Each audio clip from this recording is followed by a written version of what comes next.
I hereby call to order this Committee of the Whole meeting for Monday, September 12th, 2022. The time is 8 o'clock. Will the clerk please call the roll? Amy Paling, Here. John Cesaretti, Here. Ann Hart, Here. Bonnie Kim, Here. Frank Panzica, Here. Lisa Schneider-Phipps, Here. Aaron Stone. Here. I seek a motion to approve the minutes of the August 15th, 2022 Committee of the Whole and Executive Session.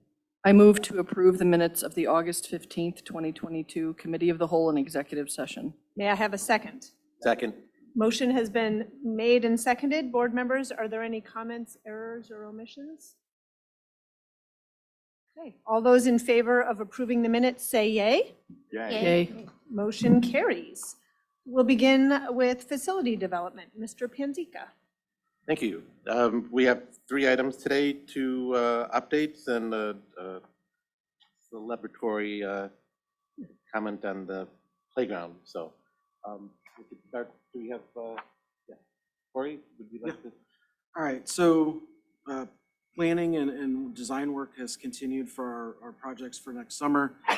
As we approach today's meeting, we haven't quite reached a milestone where we've got enough, where we have information back for the next round of budgetary updates. We'll have something in October, but I did think there was a few noteworthy things that I wanted to share.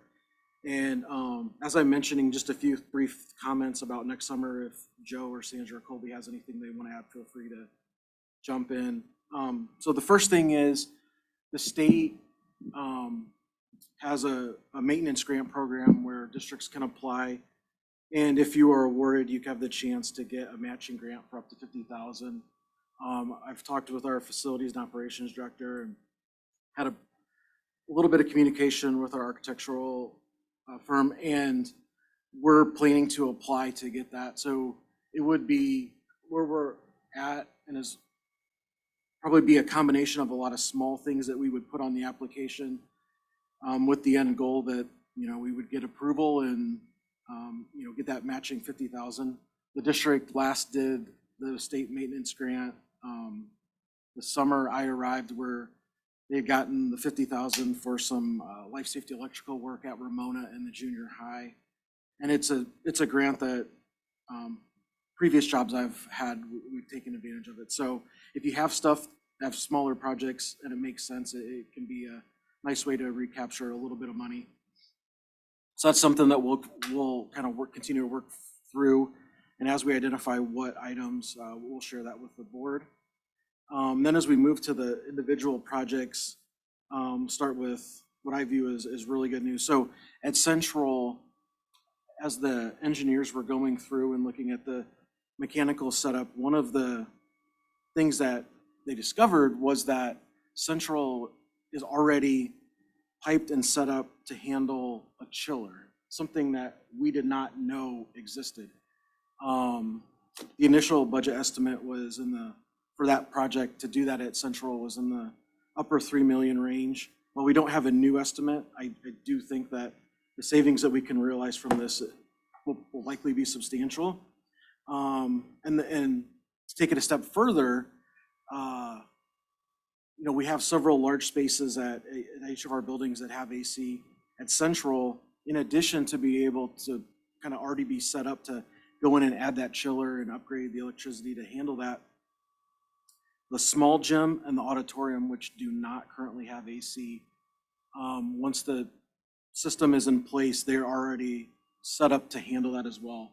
So all stuff that was found during kind of the investigative design phase, and all good news as it relates to Central, things that once done, it should give us our first school that would have large space and classrooms completely air conditioned.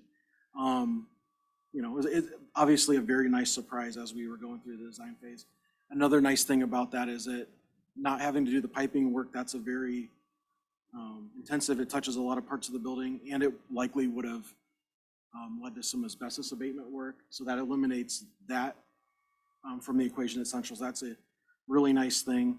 Then another thing that, bigger item that is different, that here at the MEC, the entire building runs on electricity, including the heating and cooling. And so one of the things that we're looking to bid as an alternate and see what the pricing comes back at is to install a generator system. And there's multiple reasons for that. One, the district, this building does not have any generator backup right now. But two, if we were to lose power, which we recently did for an extended period of time, it would also mean that if the school had power, they might not have phones or internet, or so this is really the MEC hosts a lot of critical systems. And then from like more of my area, maintenance and operations, as we think about the winter, the building is heated with electricity. Being able to have that generator in place to kind of prevent any potential outages in the winter and any freezing pipes and kind of water issues is something that we're looking to prevent. We do, anytime that we're off, we do have one of our maintenance people go around, or maintenance or custodian, go around and do a security check of the entire district. But that's at one point in time in one building, and a lot can happen in 24 hours. So, you know, sometimes at long weekends, especially in the winter, it's something that we would like to have in place. And so this is something that we've just been kind of talking about and wanting to put in as an alternate in the last few weeks. So as we get more information, we'll share with the board on that. But kind of the vision we have now is there is no natural gas line to this building.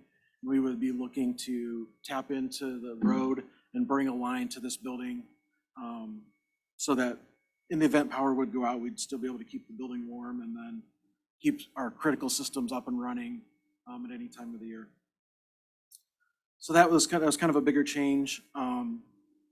At Ramona, Harper, Highcrest, I don't know that there's anything really noteworthy that's kind of arisen in the last month. And I just wanted to kind of review, you know, when we do these bigger projects, sometimes there's asbestos abatement involved, sometimes there's not. Where things stand now as it relates to the air conditioning projects, I think it's likely that we would have some asbestos abatement that needs to take place at Highcrest Middle School next summer. I don't know that for sure, but I think it's very likely. Right now, I just mentioned Central. I don't think we're going to need to do any there. At Ramona, we're still in a maybe. We're investigating the condition of the existing pipes, so that could impact yes or no. And then at Harper, we did, you know, quite a bit of asbestos abatement this past summer. So as it relates to like air conditioning, there wouldn't be a need, but there are 3 classrooms that I've been wanting to replace the flooring, and there's asbestos below those flooring, so we would need to. There would be some abatement at Harper next summer. And at least my plan now would be to contain it to 3 classrooms. So that's from my perspective, having thought about these projects for a while. I had maybe thought that we would be doing abatement in all buildings, but we're trending to miss at least one of the buildings and you know, maybe 2. I do think that depending upon how the water piping replacement here at the MEC, there's certainly probably a better than 50% chance that we'll need to do some abatement here, but we'll know that once we know the kind of the final design. So that's really all the kind of the thoughts or updates I have on 23. I don't know if Joe or Colby or Sandra has anything else. Go ahead.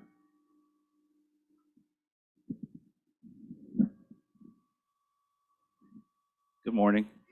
Morning. I guess I'll say a few things. So pre-purchase, we're still on track for those documents to be issued the end of this month. So once the design team distributes those to me, I'll get them out to the vendors and we'll get some initial pricing back. Design-wise, like Corey just mentioned, we're in design development right now. Those were issued a couple weeks ago, so I should have that initial feedback this week, kind of high-level internal feedback that I'll be providing to the design team, kind of, you know, where we're tracking, things we may need to tweak. And then from now up until our next meeting, we'll begin in the construction documents. So we'll hit the 60% and 85% CD design phase. So we'll be doing detailed budget checks at both of those. So we'll have much more information to share with everyone next month. But it's moving efficiently, it's moving fast. We're in a good position, I think. We're much earlier this year than we were last year, so that's good news. I think that's all I have. Yes, The Mackenzie Chiller, what's the update? I'm glad you asked. We have a new date. October 12th. So we just received that a couple days ago, Mike? Is it 23rd? Okay, 23rd. So it was supposed to be this month. Again, this shows how critical the pre-purchase is, just to give ourselves every opportunity to generate as much time. Of course, today is 50 degrees. We'll be back up to 80 this week, but it's on our radar as soon as we get it. We are prepped and ready to go, so hopefully it's going to be minimal time to get it up and running. So I had a small follow-up to what Corey was talking about. Like at Central, because the piping is there inside building work, or could it be used for summer programs? I mean, because we have a lot of schools we're touching next summer. That's something we'll be discussing.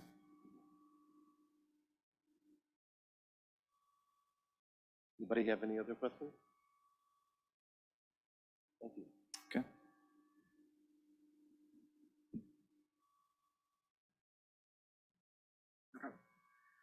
All right, so the next item up is just kind of updating the board with the final cost for the central emergency roof replacement.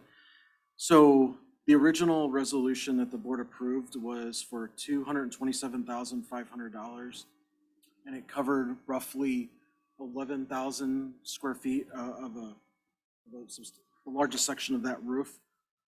As it got time to start the project and dealing with the materials and everything that the roofing company had, we did make a slight tweak, but kept the price, the overall price the same.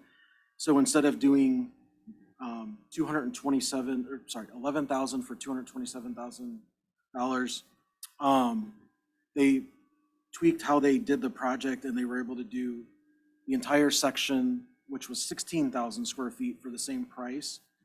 And from my perspective, the best part of this is when the project is done, the manufacturer was able to come out, as they do for all of our roofing projects, and they're able to provide a new 20-year warranty for this. So the takeaway I have, other than us spending a couple $100,000 that we didn't anticipate, even as late as like April, is that a very large section of the central roof was redone for a very low per square foot price, and we have a new 20-year warranty. So if we were to have any issues, say 4 years from now, it would be warranty work that would be covered by them. And then even better, as they were going through, I think I had mentioned back in the spring, we were worried that in the really wet areas, when they got down to the deck level below the 2 layers of wet roofing, were we going to incur, serious cost to replace that deck level? When they got down to that level, everything was fine, so we didn't incur any really expensive cost. There was a small change order for some additional cost that was $1,850, which brought the final cost to $229,350. So given what we were facing and looking what was ultimately done on a per square foot cost, I think I'm really happy with it. Obviously I don't like spending a couple $100,000 that you're not planning to, but the end result, I think, is a really good thing for the district. So that is the final cost, if anyone has any questions. Questions? Great news. Okay. All right, so the next item up is the Central PTA has been raising money to replace the playground at that school. It's the playground that runs along Central Avenue. And they've met their fundraising. They're entered into an agreement with a vendor to replace that. And like a lot of things, they were, I don't know the full history, but I believe the story goes that right around the time I got here, they had done the kindergarten playground, And then they were gonna, I think, piggyback the following year with the one along Central, then COVID hit, it delayed it, so they had about half the money. And now they've got all of it. People are obviously anxious to get it installed, and then with inflation. And so normally we do this in the summer. The building administration, our maintenance and operations department, central PTA, we've all had multiple meetings. We've worked, they are going to install that in November. They're going to take advantage of that about a week and a half where there's no students on campus. There may be a few days where work is going on with students in the building, but the building administration has been working with the PTA to try and, make sure there's appropriate supervision and ways when the kids are outside to keep them away from the site. So, as has been past practice, we asked the board to approve a donation agreement that recognizes the donation that the PTA is giving the district, and then it also kind of cements that the PTA, even though they're paying for it, they're relinquishing ownership and giving it to the district. So I would like to bring that agreement next week to the board meeting. If anyone has any questions, I'm happy to answer them. I think that's great. Are there any other schools? I mean, I know Ramona already did that. Any other schools in the process of looking at? So I think, that's a great point. I think I've only been here, this is my third year now. And I think even in that short time, what I've seen is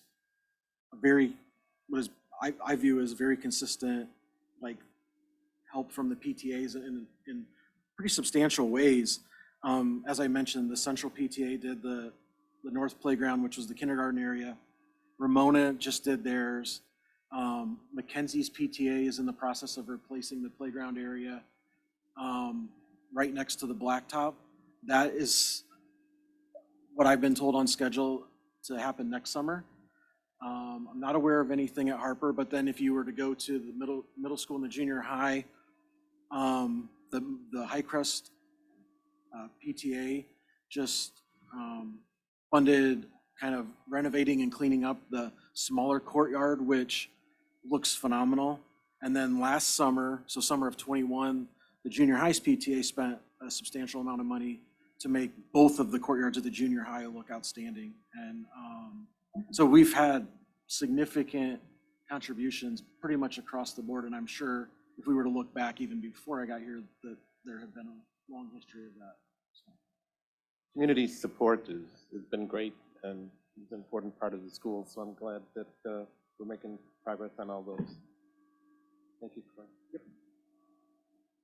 Any other questions on this one? And I'll hand it back. Okay, then we will turn to School Finance Committee. Mr. Cesaretti.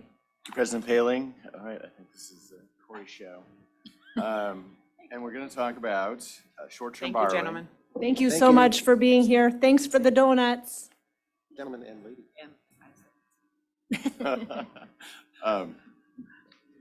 Thank you. Jim. Bye, guys.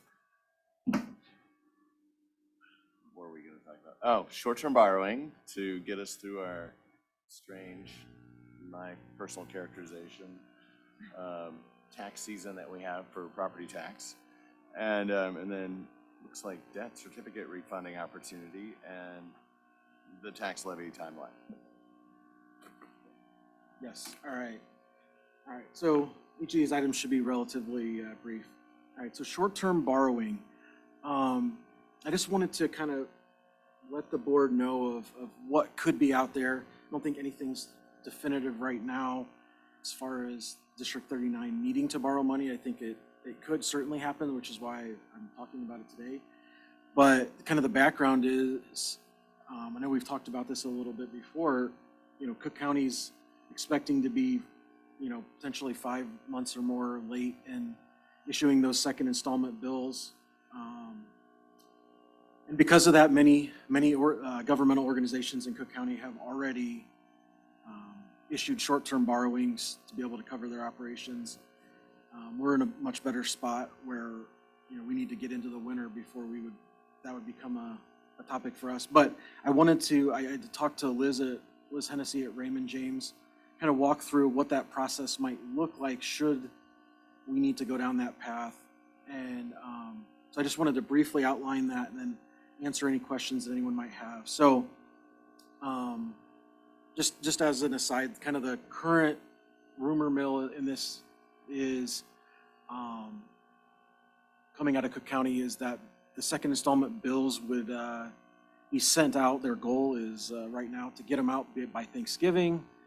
And then if that were to happen, then they would make the due date right before Christmas. So that's about a month apart, which mirrors, if they had been on time in July. So that's kind of that where they're targeting. On that timeline, there's always like some kind of leading things that would come my way that would let me know that they're going to meet that timeline, they're going to miss it. Certainly as I get into mid-October, definitely by the end of October, they would be sending me kind of the draft final tax extension report. Usually when that comes to business officials, it's 1 or 2 day turnaround. Hey, check this, make sure there's no drastic errors. If you don't let us know, this is what's going to be billed out to the public. So we'll know ahead of when the bills actually get mailed out because I'll get something from Cook County. All right, so in talking with Liz, one of the first steps is that we would need to detail by fund the cash flow needs, and when you actually borrow for short-term borrowing, you actually borrow to each specific fund that needs it.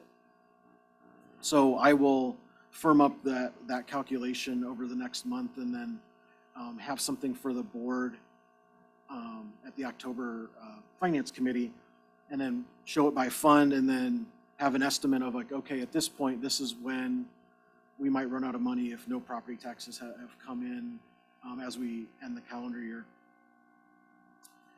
Under that potential timeline, then we would be looking the following week at the October 24th meeting. The board could approve parameters covering the issuance of short-term debt. The board approving that parameter resolution could happen at the October 24th, or it could happen at one of the meetings in November. It would just depend upon how things are playing out. And then during the month of November, the district would work with Raymond James to distribute information to all the potential lenders. They need probably a minimum of 2 weeks to kind of go through the information before we would have a competitive bidding process. And then in my conversations with Liz, we would probably target the very end of November, or in looking at my notes, either December 1st or 8th, potentially as like the competitive bidding dates. That process would be facilitated by Raymond James and would mirror when we've issued our long-term bonds. And then once that's done, it would just be a matter of firming up the amounts with the winning bidder. And as far as getting the money, it would, from my initial review of the cash flows, it would probably be mid-late December or possibly into early January. So that's kind of just a rough outline of what we may be looking at. If they were to hit the timeline that's kind of been in the rumor mill, I'm hopeful that this will be something that's not needed. But we'll have more information next month, and we just wanted to make the board aware of what may be out there. Does anyone have any questions? Yeah. Okay. Go ahead. I just had 2 quick ones. Is this a line of credit or is it an actual loan? I guess how we phrase it or what it's, typically what Liz described is we would, in the competitive bidding documents, we would state probably a specific amount. I think by that time, if we were to need to do this, I think we would say, oh, we need 5 million or 10 or 15 or whatever the number is. And then the companies would bid on that amount. We would take that amount, and then the resolution in the loan agreement, it would state like from the time you start to receive property taxes from the second installment, you have X number of days to repay that. So it would say, all right, from the time you start getting money in, you have 2 weeks or a week or whatever we decide or work out with that company. So whether it's a letter of credit, I did ask like, okay, what if, you know, I get to end of December and I need 5 or 7 million, and we're like, okay, it's only gonna be another few weeks, but then it's not. You know, she said typically districts don't structure their short-term borrowing in a manner that it's like, give me 5 million now, and then 5 million later. It's kind of like, okay, this is what I need for the next month or 2 months. And then, so it's tends to be more of like, give me a one lump sum right away. But you have to get it up front. It's not like only as you use it. That you Yeah. have to pay. Yeah, that's typically how it's structured. And do you have like a floor number just for safety that, you know, we don't start borrowing when we get to 0, we start borrowing when we get to 5% or 10% or something like that? From my perspective, I probably would want to, like, I would want to keep at least 100% of like one payroll cycle. So like so let's say that it's mid-December, after we go through, like, for us, like there's a little bit of a uptick in cash outflow in late November, early December, because we have the November 27th payroll. Then we have due December 1st and December 15th, we have some debt certificate and bond payments due. Then we have the December 13th payroll. So like in that 2-week period, that's like a bigger outlay than normal. So like, let's say after we hit December 13th, we were left with, you know, just $1 million. Well, I know that one payroll is probably like more like 3, including all the benefits. So I would probably want to I don't want to like get down to the point where I'm like needing money to make the next payroll. I would like at least one payroll, because if I have one extra payroll, then that gives me a full month to get money versus just potentially 2 weeks. So that would kind of be where I'm thinking. Yeah, I would personally recommend that you don't cut that too fine. Because, you know, trying to get a loan, especially at the end of the year and everybody's got tax issues and, you know, Christmas time, whatever, it's better to have a little bit extra money and spend a couple of dollars and have no chance. So, Yeah, thanks, Frank. And you're raising an interesting point. So how much does this all cost? So we're probably borrowing will probably cost us like around 3%. It may be higher by the time. Okay. So, Yeah. I think in the grand scheme, like, I don't think the borrowing cost will be very high. Like, just for example, say we had to borrow 10 million at 3%, we probably are only holding on to that money for a month, maybe 6 weeks. There are going to be some costs to go through the issuance process. Attorneys and Raymond James help. And then, one of the things that Liz did point in is the one nice thing about the property tax process having a good bit of a lead time is where the county's at. And then once those bills go out, money's going to come in.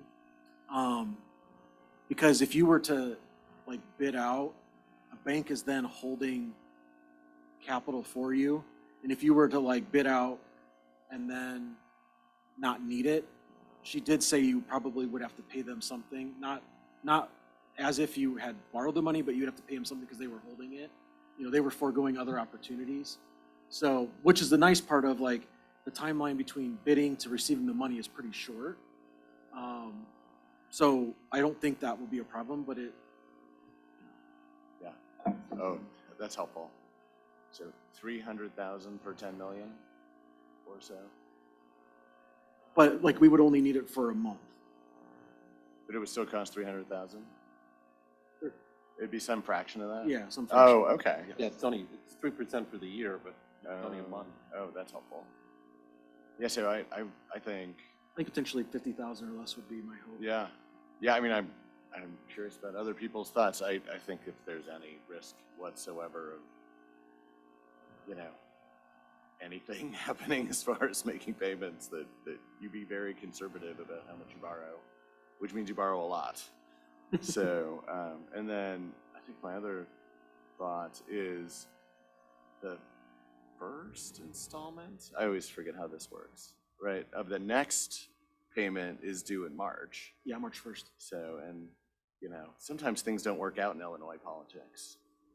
Yeah, yeah, So you probably considered that. yeah. I mean, I think depending upon how late this second installment gets billed, there have been some rumors floated that they might delay that first installment by a month or something Oh, or okay. two. But I think that probably comes into play if they're not sending out bills until after the holiday, you know, like New Year. Yeah. But like if they're able to get the bills out by Thanksgiving, then I suspect they'll try and get that first installment bill turned around with a March 1st due date. We'll see. All right. Thank you so much. That was I super helpful. expect the Oh, bills did will you come have out somewhere around Wednesday, November 8th. But that's just my personal guess. Weird. Election humor. Any other thoughts? No? All right. I think that was the first thing, right? Yep. All right, so the next topic, so back in the winter, we issued 6.5 million of debt, new money and debt certificates. And, you know, part of that initial plan was potentially, we still had a few million left on the existing 2012 debt certificates, was refunding that and providing a smoother debt service payment schedule. Well, since January, February, the interest rates have skyrocketed and kind of changed the dynamic. So I had a conversation with Liz. You know, does it still make sense to pursue a refunding of those 2012 debt certificates this fall? So the window to refund them, they have a December 15th annually, a December 15th due date. The window to do a non-taxable refunding starts on September 15th. And so when the information I'm sharing on the one-page handout is from early August. So it actually looks a little bit worse in the case of trying to do a refunding. So she provided me with two substantial documents. One was, this is what our debt structure looks like now. This is what it would look like if we did a refunding. And what I tried to do is just condense and put on one page so we could compare, like, what are we really looking at? And so when we look at this page, the first column is our existing debt structure. So if we do nothing for fiscal year 23, our debt service on the debt certificates is $995,000. Then for the next 3 years, it bumps up to just over around $1,060,000. And then in 27, it drops down to $800,000.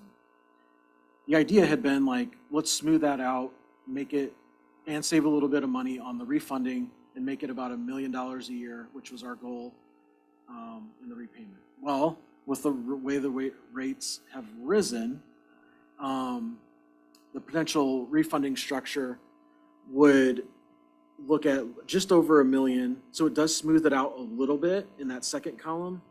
However, the downside is that if you were to proceed with the debt certificate refunding, you would actually have a cash flow loss, meaning you would spend more in principal and interest payments after you did the refunding. And then on a present value basis, you would see a loss of about $28,000. And so when I got this information and kind of put it together, you know, I'm like, this doesn't make sense. And so when I talked to Liz, she agreed, you know, the recommendation would be to just leave things as is. Obviously in the short term, that means that for 3 years, our payments would be about $60,000 higher than what we had intended. But in that fourth year, in fiscal year 27, our debt certificates would be almost $200,000 lower. So essentially, we're just paying earlier for 3 years, and then we save it in the fourth year. I did ask her, okay, what would have to happen for rates for this refunding to make sense? And when I talked to her about 10 days ago, the rates would need to drop about 1.9 to 2% for us to achieve the cash flow savings and present value savings that they typically target in a refunding transaction.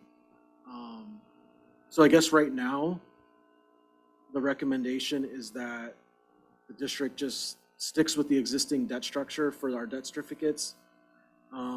and forgoes pursuing the refunding option at this time. If we were to get into, Liz did say if we were to get into like calendar 23 and there were to be a recession or something, you know, that really was driving down interest rates, we could always take a look at it again. But it would be something that at this point in time would need to be really substantial to kind of change the outlook. So I just want to share that with the board because it is something that we had kind of tentatively planned to pursue this fall to refund those. So be happy to answer any questions. No, that's very clear. We're not doing it. Okay. Perfect. All right, one last topic. Given what we've talked about already with the county and the lateness of the second installment bills, I just wanted to share a proposed tax levy calendar. So two things. At the top of this page, I have what our tax levy calendar was last fall. And so we would typically review and estimate in the month of October, and then early November, we would put the notice in the paper, and then in November, the board would approve and adopt the tax levy. We would then file in November or December before the deadline. Given what's going on and the way that we have to, way our levy process takes place, what I'm proposing, I guess, right now is that we would still estimate here in October, heading into October, and approve the public hearing. But then instead of trying to approve it based upon 2 years worth of estimated numbers in November, let's wait a month, and then hopefully by November at the latest, hopefully by the end of October even, I might actually have received the actual 2021 tax extension, which would then allow me to update everything in the levy calculation for the 2022 levy. And in that scenario, I think we could have a little more refined information in our final levy approval. And then I would be looking at putting a notice in the paper on December 1st, talking to the board at the Finance Committee on December 5th with hopefully some final 2021 numbers. And then the board would approve it on December 12th. And then we would file shortly thereafter. So that was kind of something I'm hopeful that we could get some final, because otherwise, one of the things at least I view as a little bit problematic is you have a final, in a normal year, you have final numbers and then you're kind of estimating and you balloon it a little bit. Well, this year we would be taking estimated numbers and then adding estimate on top numbers on there. And you always want to balloon a little bit because you want to make sure you capture that new growth, but we don't know, that first year's new growth. And then you add in the other layer that this is the first time that we'll be able to levy 5% for CPI because the 2021 CPI was 7, so the maximum was 5%. So it feels like there's a lot more going on. If we could have an extra layer of known information, I think it would be helpful to the process. Happy to answer any questions. So I think your approach makes a lot of sense. I'm assuming there's nothing that dictates the date of the hearing for us in terms of a calendar? No, the only thing that we would need to do is the board needs to hold the hearing before they would approve it. That you have to have a public notice, no more than 14 and no less than 7 days prior to the public hearing. And then the board has to approve it and adopt the tax levy before the district would file it with Cook County, which is the last Tuesday of December. So that's really the parameters. We usually do it in November just to give ourselves a little bit of year-end extra time, so you don't have to do everything. Right. You're going to be busy in December with Yes. this and the loan. Yes, yeah. Have fun. I think it makes a lot of sense, just to offer a little bit of context. Previous boards, although I think Frank was on that board, have done it in December. I know that in December 2017, the tax levy public hearing was at the December board meeting.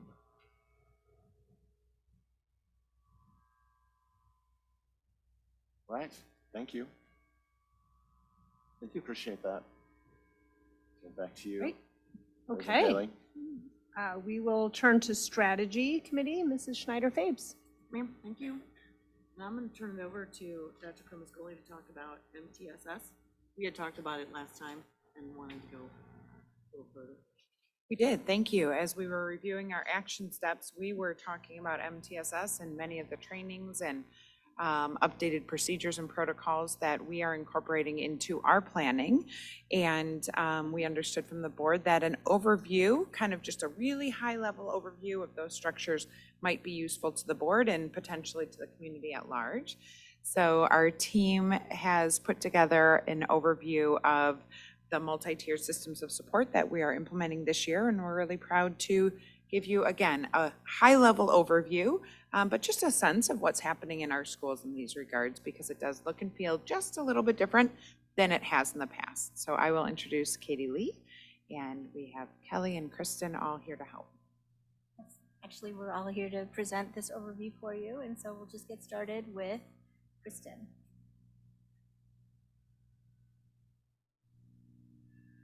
So many of you may be familiar with RTI, or Response to Intervention. This has been around for a number of years. I think the early 2000s was when it sort of first emerged. And this is a process or a system by which schools were really looking to identify students who were at risk for academic failure early. So it involved universal benchmarking and screenings to see students who might be at risk.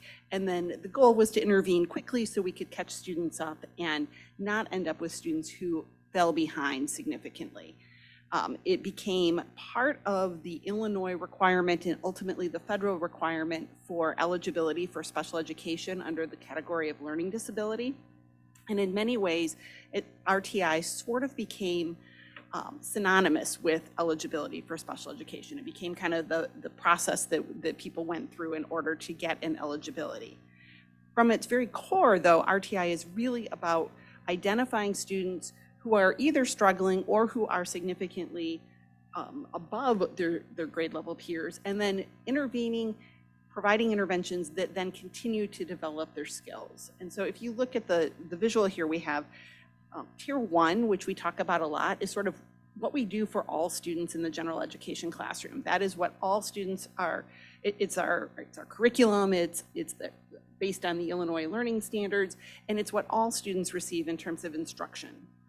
Tier 2, then, we would assume is approximately 15 to 20% of students, and those are students who require additional instruction. It could be just differentiation. They might need a little bit of increase, maybe practice opportunities, or they might need instruction delivered with more manipulatives, but they would continue to get that core instruction, that Tier 1 instruction, and then some additional in-class support. So it could be, again, something like the teacher meets with a reading group 3 times a week, but students getting Tier 2 intervention, she meets with 4 times a week or 5 times a week. So it's just providing that additional instruction within the classroom.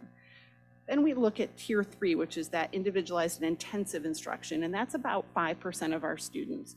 We would assume require that level of support. And what we talk about there is really that targeted, individualized problem solving, and really looking at what is the skill deficit that this child has. And that intervention that we would deliver for that student would be delivered typically outside of the general education classroom. So they would continue to get that Tier 1 instruction, maybe some Tier 2 within that classroom, and then say a student who is in kindergarten or first grade but really struggling with one of the core features of reading might get additional support from our reading specialist during WIN time or another time during the school day. So that's kind of what RTI is. It has over time focused significantly on learning disabilities, so academic deficits.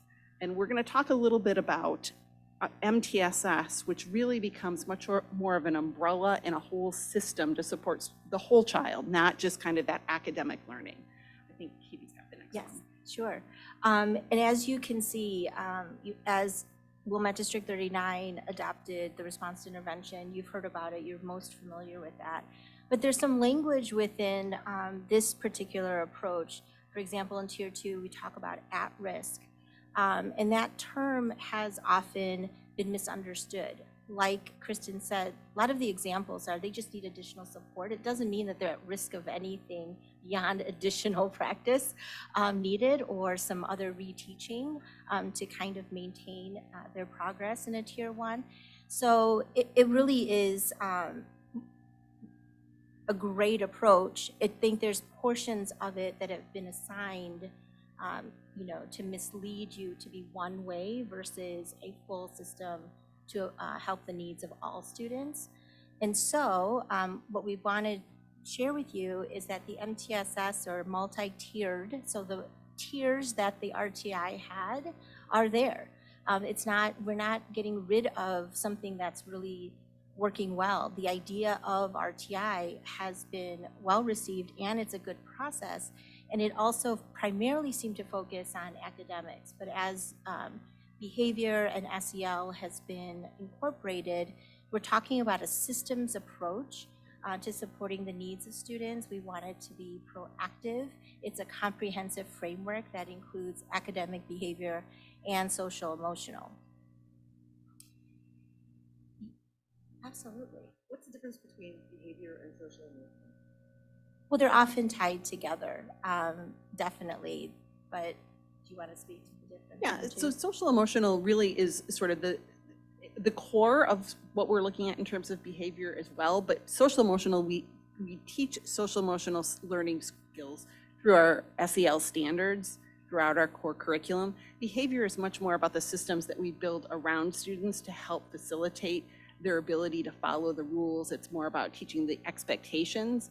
So let's see if Kelly can help with this. They're very intertwined, but they are a little bit separate. Behavior is much more about what we're doing as a system, and SEL is more about how we're teaching students to manage themselves. Yeah, and I think that SEL, I look at it as kind of that proactive approach, kind of teaching some of those competencies. Competencies are a little different too, whereas behavior, we might define that as, our expectations for school. Social emotional is more developed over time. So you have responsible decision making, you have self-awareness, self-management kind of skills, social awareness. So some of those social competencies too, where you're looking at kind of what's going on in the world around you and how you react to it. The reaction part of those social emotional competencies is really where you see the behaviors develop. And then that's how we kind of respond to the behaviors. We set up the system, and then there's, how students operate within that expectation system as well. And we would say that social, emotional, and behavior also impact academics. So how do all of those things intertwined in this Venn diagram, if you will, to really meet the needs of the whole child in every aspect? So we thought this visual really would help you see a big picture of what is all under the umbrella, if you will, of MTSS. As you can see, RTI is there. It is applied for academic, it's applied for behavior, it's applied for social emotional. We have a school community and collaboration. We feel that that is a big system that needs to be working well in order for MTSS to do its job. We have parent involvement and community involvement, the curriculum design, curriculum, how we're instructing our students, reflection, positive behavior systems, professional development, and teamwork among our staff and our administrators. So MTSS focuses on all students across the educational context and involves these multi-systems or processes to work well together.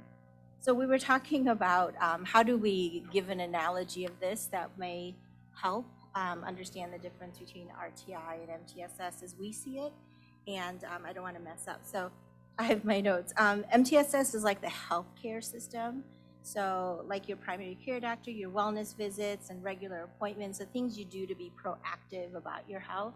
So why is there something in a system level that we can do and improve proactively to not create these risks, of falling behind, or, what are we doing differently? What could we do? What information are we using to analyze curriculum instruction, analyze the behaviors that seem to be a pattern among our students, all of those things. And so that's the things that you do proactively with your health. And RTI seems to be, not that it was intended to be, but it seems to be seen as when you have a symptom, like you have a cough, you're dizzy or whatnot, and then you go to the doctor or even a specialist, they intervene at that moment. So we're trying to build the lens out a little bit bigger and be more reflective and proactive at a larger scale so that we could be preventative. And then the theory is that less of these situations where we need intensive interventions for our students, whether it's academic or behavior or social emotionally, we're targeting that well. So it's a way for us to be very reflective in that process. So in our effort to kind of describe this for our staff and for everybody that's learning about MTSS, we flip the triangle to show where we're starting. So we're starting at that tier 1 level, the wider level, and we divided the triangle up into 3 areas of academic, behavior, and social emotional, where we're focusing. Our district committee has 3 arms of the committee. So there's an academic arm, a behavior arm, and a social emotional arm. And you'll see the arrows across. We are actually taking efforts, especially this year as we've formed our building teams, which you'll learn about in a second, to look at data a little bit differently. When we were really focused on RTI, the data went immediately to the individual student, and not intentionally, it would just kind of evolved over time to we're going to problem solve for, you know, Katie Lee, she needs some intervention here. And in our best efforts, really we kind of missed the district-wide or even grade level-wide data conversation. So we're taking it back to look at what are our patterns over larger groups of kids? Is there something instructionally that we can adjust and alter so that we can be, like Katie said, more proactive, kind of hit it before it gets to that next risky level. So our MTSS building teams are going to be focusing at the start of the year in a couple weeks on that grade level data and then taking it down to the classroom. And then are there some things that we might do on a classroom level basis? Not forgetting the individual because that's super important, but are there things that we can put in at a larger scale that will really prevent some of these issues?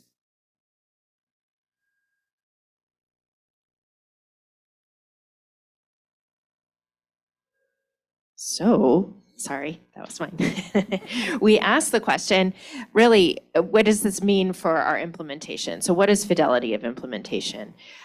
We really are looking at delivering practices in the way that they were designed, intended to be delivered accurately and consistently. So we talked about several things as we started to get our committee up and rolling and looking kind of at our data as a whole.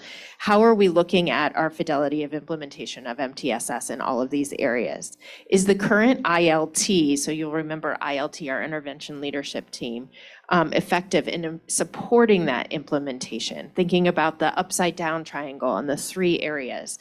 If not, how can we improve our District 39 structures and systems so that we can address that and improve that and improve the fidelity of implementation, but also the consistency of implementation? I think after a lot of reflection, we looked at a lot of different things going on at different buildings based on expertise and understanding. And so building on the great things and developing some consistency amongst our buildings.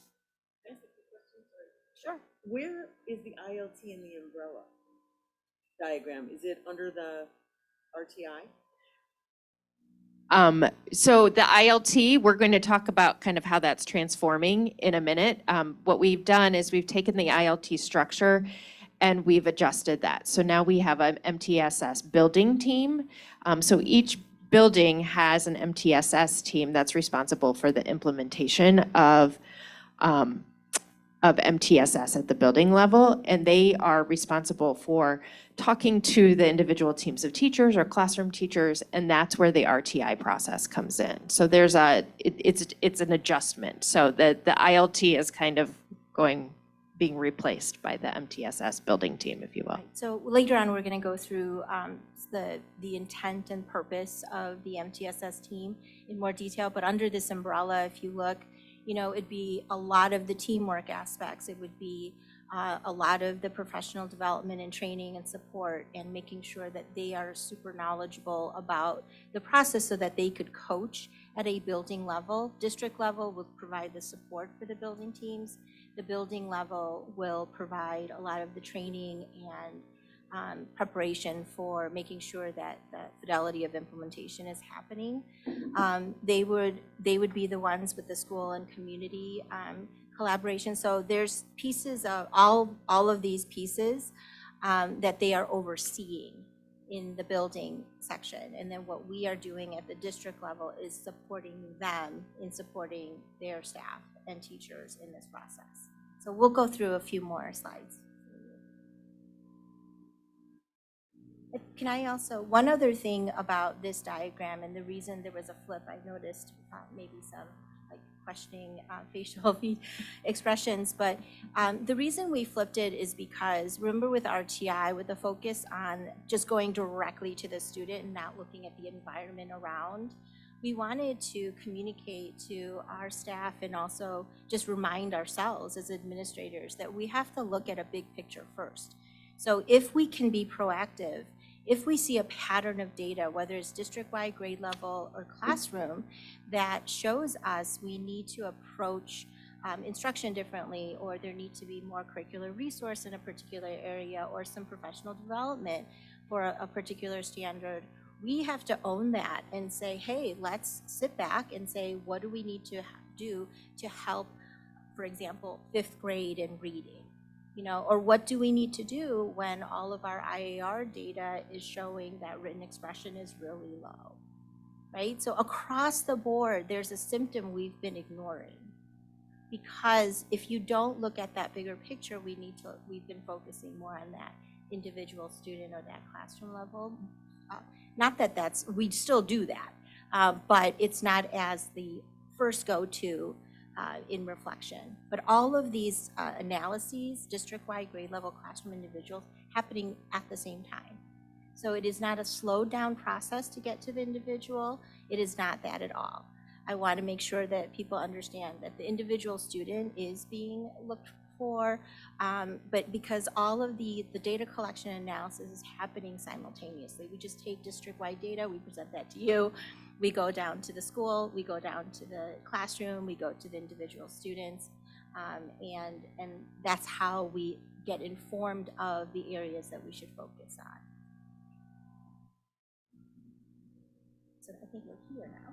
Yes. So right on target. Thanks, Lisa. Good transition. We're going to take a little bit of a look at the differences between the intervention leadership team and the MTSS building team. So we had an intervention leadership team at each building that was comprised of a few people. And really what their job was to focus on was individual problem solving. So like we've said, you know, it wasn't classroom instruction, having conversations about classroom or grade level data, but more just, you know, Johnny has a problem, let's look at fixing that problem and what are some ideas that we have. We found that there was some inconsistent problem solving processes being followed at different buildings. Some buildings had stronger teams than others, better procedures in place than others. And some buildings didn't even have people applying to be on the intervention leadership team. So that was a struggle as we kind of moved through that process. And ILT was really referral based. So if I, as the classroom teacher, had Johnny in my class and Johnny was having a hard time reading, then I might submit a form and say, hey, I need to meet with some people and problem solve some ideas to intervene for him. So more of a reactive approach than that proactive approach versus our MTSS building team. So with our committee, we really brainstormed how to make our ILTs more effective. The job that they did was okay, but we wanted to, like Katie said, broaden that up, make it more focused on the instruction of all students and looking at bigger data and then looking at the same time, how is that affecting on a classroom level and then on an individual level. We have done training with our MTSS building teams. On processes, Kristen will talk about that in a minute. The building team is really instructional and data experts. So each building team has a psychologist on the building team. We have expert teachers in math or in reading, and maybe even a social studies or science expert in there. More efforts from classroom teachers to get on that committee, social worker on that team, so that we have kind of defined the roles a little bit differently as well. So we are looking at all of those aspects of social, emotional, behavior, and academics at the same time. And the MTSS building team is really facilitating the process now. They're not necessarily, the experts will help with the problem-solving process, but they're not doing any of the interventions themselves unless that becomes part of the plan. They're really empowering our classroom teachers to look at their own data and really helping to support them develop interventions, and then creating plans from there for individuals. So a lot of what they're doing, going back to the umbrella picture, is that team collaborative problem-solving approach. They're teaching our teachers how to problem solve, how to have those conversations about the data and really dig in new and different ways, and then ask about their instruction. In a few weeks, I know just at my building, we're going to be setting some grade level goals for how we adjust and where do we want to see instruction improve. And so everybody's working on the same team as far as putting changes into place. And that's just looking again at that bigger system-wide data. So we're flipping the lens, in essence, moving from a focus on the individual student challenges to our systems that impact student learning while still addressing the student needs. We don't want to forget about them. So that has led to our building MTSS team. And like I said, that involves our building leadership, a social worker at least. We have a few more team members at the larger buildings at Highcrest and the junior high. So there may be 2 social workers here or 2 psychologists on a team, but at the elementaries, there's 1. And then teachers. So like I said, there's an ELA expert, a math expert, and maybe a social studies or science expert on the team. Some schools have pulled in other classroom teachers, maybe a creative arts teacher or something to help lend to that expertise and all around look at a student. Yeah, I'm going to talk a little bit about the ACE habits of mind. As we've been doing our work, I'm going to talk about DataWise also in a minute, but 2 of the core components we've really discussed is the need to make sure that what we're doing is very intentional and that we are setting norms that really focus on the work that we need to get done. We all know that we are extremely busy. We have lots of things going on. And so we want to make sure that we are really focused when we're together and collaborating, and that time is useful for everybody. So one thing that we've really adopted is called the ACE habits of mind. And that's a shared commitment to action, assessment, and adjustment, which means that when we are collaborating and having these conversations, we are really focused on what are we going to do. We're not admiring problems. We're not talking about the historical remnants of them, but we're really talking about what is it that we're going to do in order to make sure that we're making a difference in the learning for our students. Intentional collaboration is another area that we're really focused on, and that's making sure that we have the right people at the table and that we're focused on the right things when we do that. We're not inviting people just because they might be able to help, and we want to make sure that we are efficient and effective in our time that we're collaborating, and that we really have a focus that everybody there has the information that they need in order to make decisions and to move forward, and that we really are doing that prep work ahead of time. And then the other area is that relentless focus on evidence. We are really working to be extremely data-driven. We want to make sure that we have the objective information in order to make sound decisions. So when we do problem solve about classroom instruction, grade level instruction, or individual student instruction, we are bringing actual data that we can talk about, not just sort of I feel or I think, but really data that can provide information that allows us to be action-oriented and make a plan. Can I just add one more thing about the data? The data isn't just numerical either. It's not standardized tests only. It is classroom performance. It is teacher observations.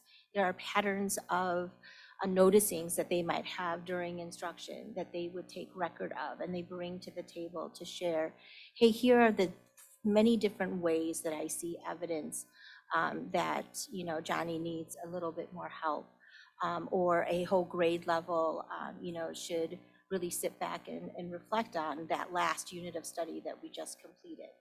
So I just wanted to add that piece.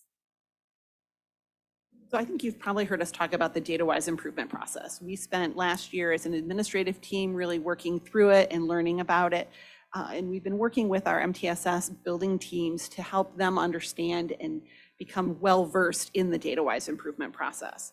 Our MTSS building teams are really going to start and do the background work, so that preparing, that organizing for collaborative work, making sure that, again, we have the right people there, that we have the information that they need, and that we have built an assessment literacy. So this is going back to what Katie just shared. This is making sure that everybody knows what information should we be getting from the different assessments that we use, including our classroom assessments, including work samples.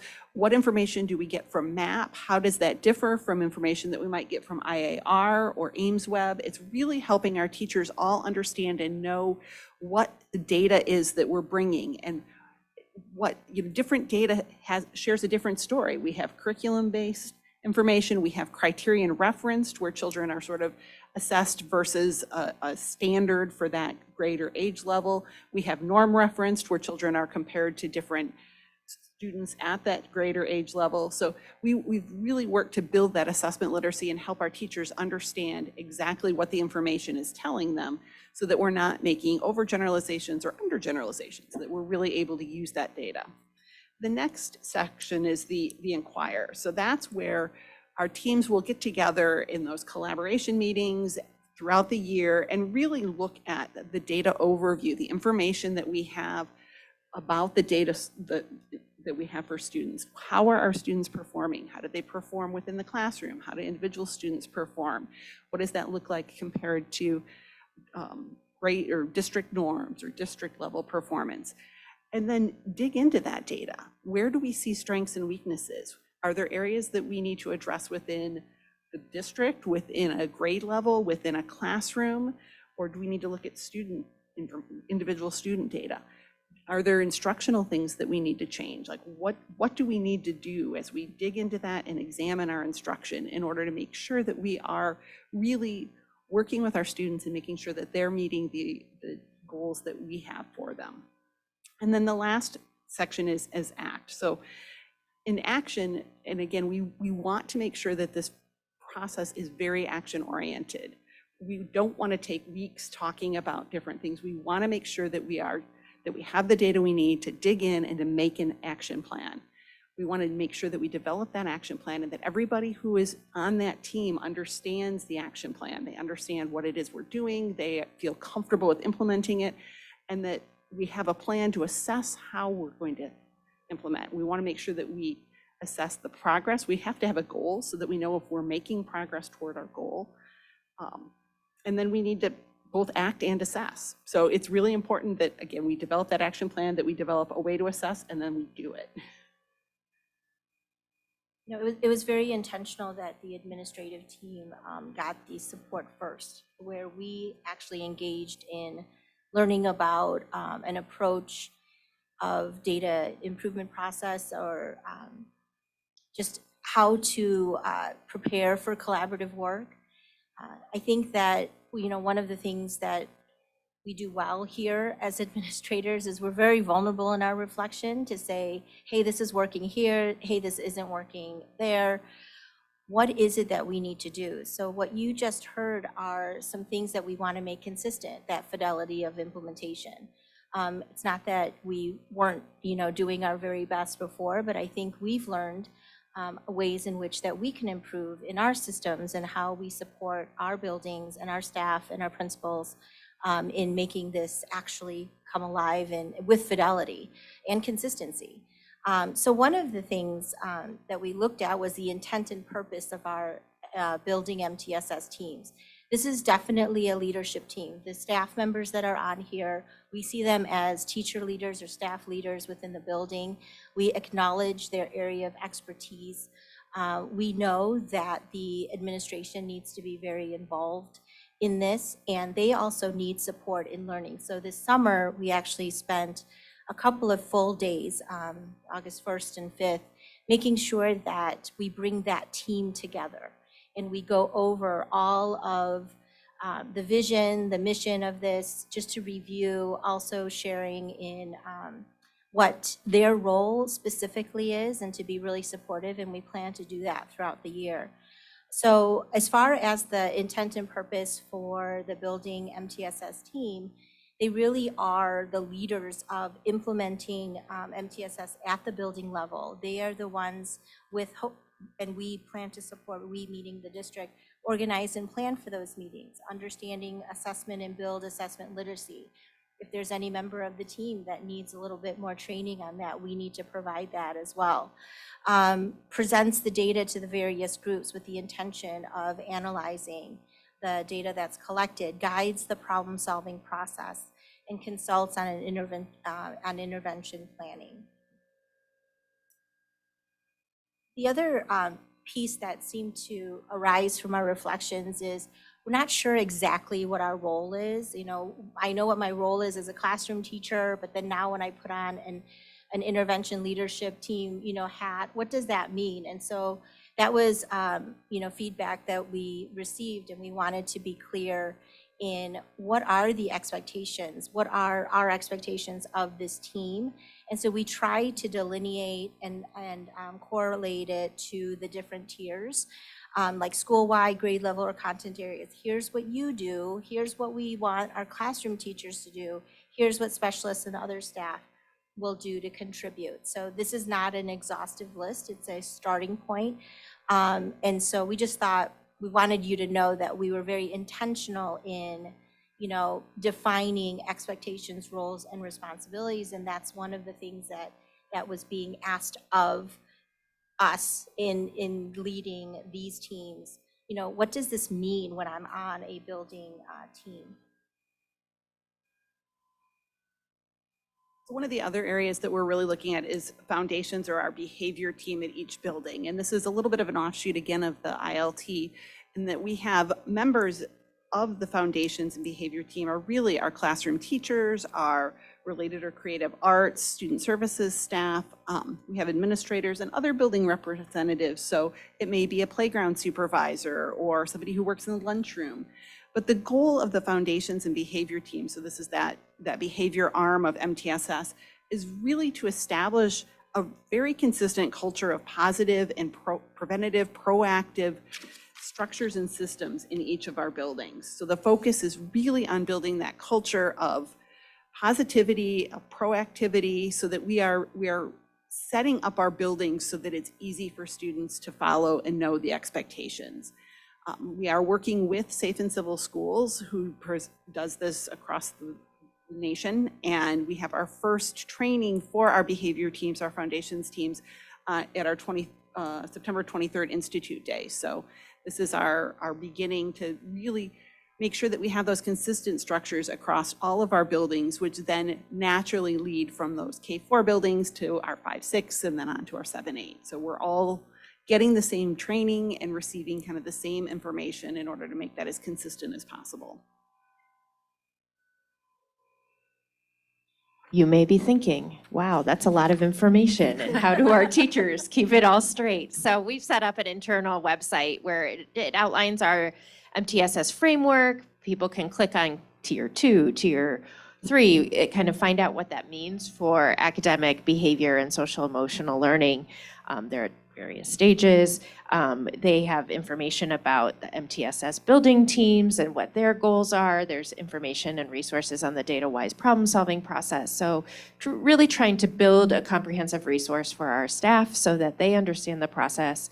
And as we are doing professional development live and in small groups and collaborating together, they can refer back to it to find what they need to help support the process in their buildings. And as always, we are here to answer any more questions that you might have. I'm gonna stop sharing though. Board members, any questions? I have a question. Sure. Thanks. Thank you so much for this presentation. I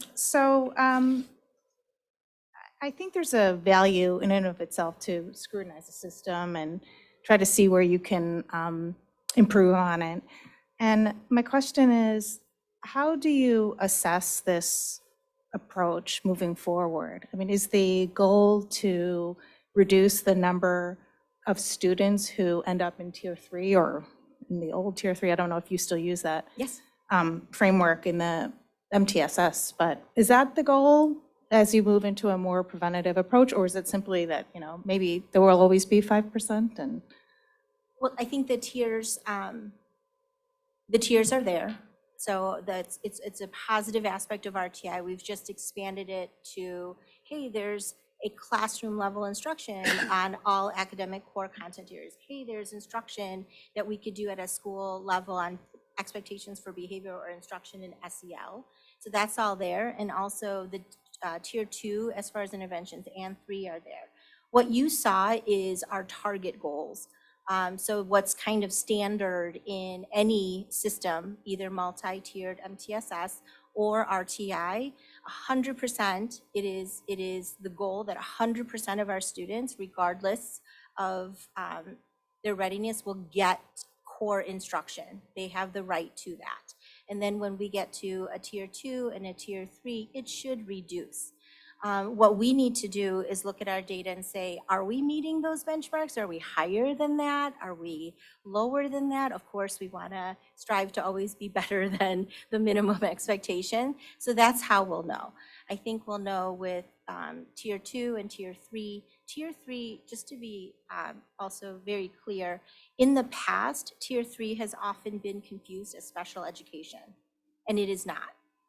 So when we look at RTI or MTSS, tier 1, tier 2, and tier 3 are all preventative levels before the need for looking into a little bit more of the case study. So we are trying to reduce that number of students who require some intensive interventions, AKA tier 3, in order to say we've improved in our systems approach to be preventative and proactive in meeting the students' needs. I could add on to that a little bit too, in thinking about, we've developed kind of a process flow that we use for the different tiers, and thinking about what Katie just said, I think a goal is also for our staff to be empowered in kind of that tier 2 area and just really develop more differentiation skills, but also it's not a direct line from tier 1 to tier 2 to tier 3, that maybe we have some students that we're doing some interventions in the classroom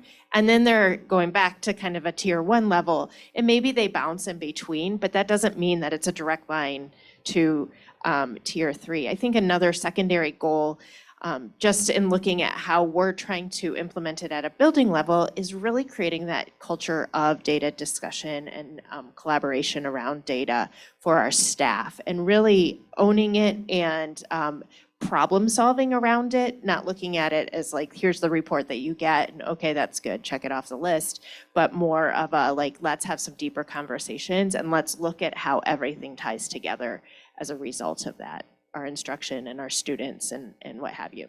I also I'll add, think that- from a big picture, I'll add that remember that all of these strategies are intended to improve our key performance indicators, those outcomes. And it's something that the DSAT was talking about a little bit in measuring along the way how many students are receiving intervention, are making progress. All of those are really feeding ultimately the growth in our KPIs. That's what I was going to say. Oh, well. Yeah. Did that answer your question? Okay. I just want to say how helpful this is as a board member. I really appreciate you putting this together. I think it's essential that we understand this, and it's really complicated, and so I think it's very helpful. I also just want to say I love that you mentioned that it's not just standardized testing that teachers are bringing for data to the team. I know, I can imagine the many presentations, that a concern might have, so I think that's helpful for us to keep in mind. the board members? Yeah. Sorry. I echo everything Amy just said. And I just want to express, I have a comment and then a question. Just express appreciation for the reflective process you've undergone and the willingness and the work you've shown and done to look at this with a wide lens. The direction you've headed makes a lot of sense, and I'm very excited about how comprehensive and thorough it is. I guess I just want to know if there's anything you need from us. I think want to be supportive of your shift and your process. Maybe this is putting you on the spot. Like, is our current FTE enough to cover everything? Well, I'm sure that if we get to that point of reflection, we may be presenting some requests to you. But for right now, what you're doing in support of the strategic plan and the action steps that we'll present in 2 weeks, or next week, that is more than enough. As you can see, you've already reviewed the action steps. A lot of our efforts under MTSS just is very holistic, down to the themes of all of our Institute days have been on MTSS, because it really is about just good teaching and supporting one another in how we address the needs of our students. So thank you. Sure, quick question. Again, thank you. It's excellent. I was just curious, is this approach really focused on learning deficit, or does it also take a look at those high-performing students, and if so, how? So the tiers, whether it's intensive support or that intensive intervention, so that's the misunderstanding of the word intervention. Again, it just naturally seems to lead to, one's mind to go into a deficit mindset, but this is actually an asset mindset as well. So let's say that at a classroom level instruction, we notice that students need enrichment. Okay, they need additional, intervention at a tier 2 level, but that would be in the enrichment, not in the supportive. And then you can go to a tier 3 intensive and say, there's situations that are so unique and such an outlier that this student might need access to instruction maybe 2 grades above, and that's what we provide as well in any content area. We would always go to that. For SEL, I don't know how we go beyond being really self-aware, but that would be our goal, is that our students in any novel situation could navigate themselves in a very positive way and be reflective and all of that. So yes, so both would work. Thanks, that's helpful, thank you. Other questions? So I just have a quick comment. So it's really not a goal then to reduce the number of students who are in tier 3, for example? So because some of them might be, receiving Enrichment. enhanced, I think it depends. Yeah, it's which student group are we talking about? Do we want to reduce the number of students who need support in tier 3 through our proactive measures? Absolutely. Because we think that, not all roads lead to an IEP. We can do better in providing that instruction within the different tiers. But if we're talking about enrichment, I can tell you there's whole classes that do really well on a particular standard, and therefore they are being enriched as a whole class versus, waiting to be like in subgroups of that. But I think it's also about making sure that when we do have a class that does really well on a specific standard, that we're sharing that instructional strategies with other teachers so that we're continuing to increase the responsiveness of our instruction to our student needs across the board. I have some then. Oh wait, go ahead, Frank. I'm not sure where on the agenda. George, Katie, you put this out. Did we talk about this later, or the start that you put out? So I think what you're looking at is the preliminary IR reports, which will be presented in October. Okay. So I had an MTS-oriented question around it, or MTSS, or sorry, left off an S. I think it's it's great that you're, the way I'm looking, or what I heard here, is that you're looking at larger groupings, classrooms and grade levels, and see if there's like an overriding pattern. Because sometimes things get lost when you just look at the individual, and I think that's an important thing. In looking at this other data, which is for next month, but it's related to MTS, I think.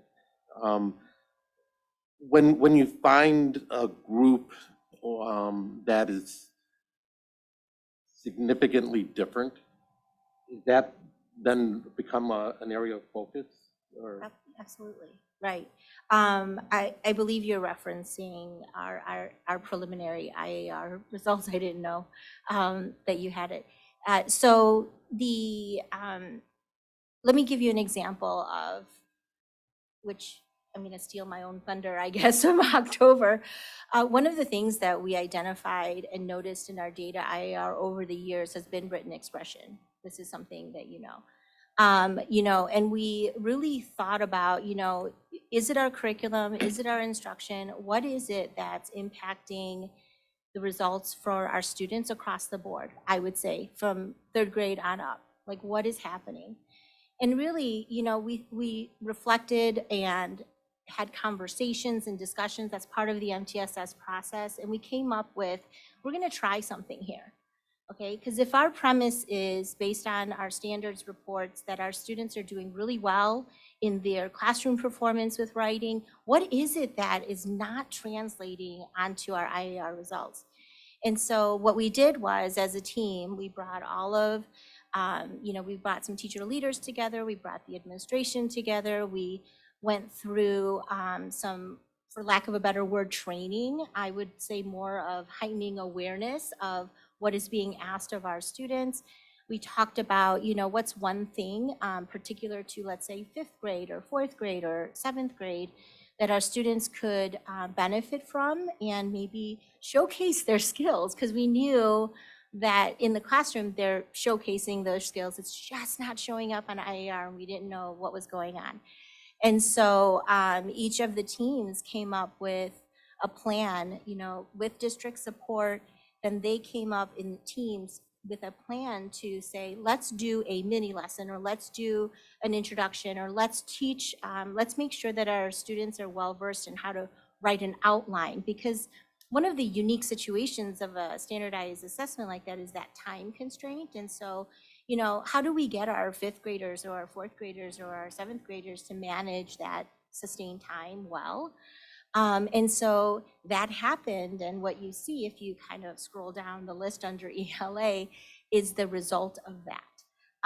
And so we took a reflection, a discussion, a hypothesis, and a theory. We trained, supported, put it into action, and then we saw where those that did put it into action, the benefit of that.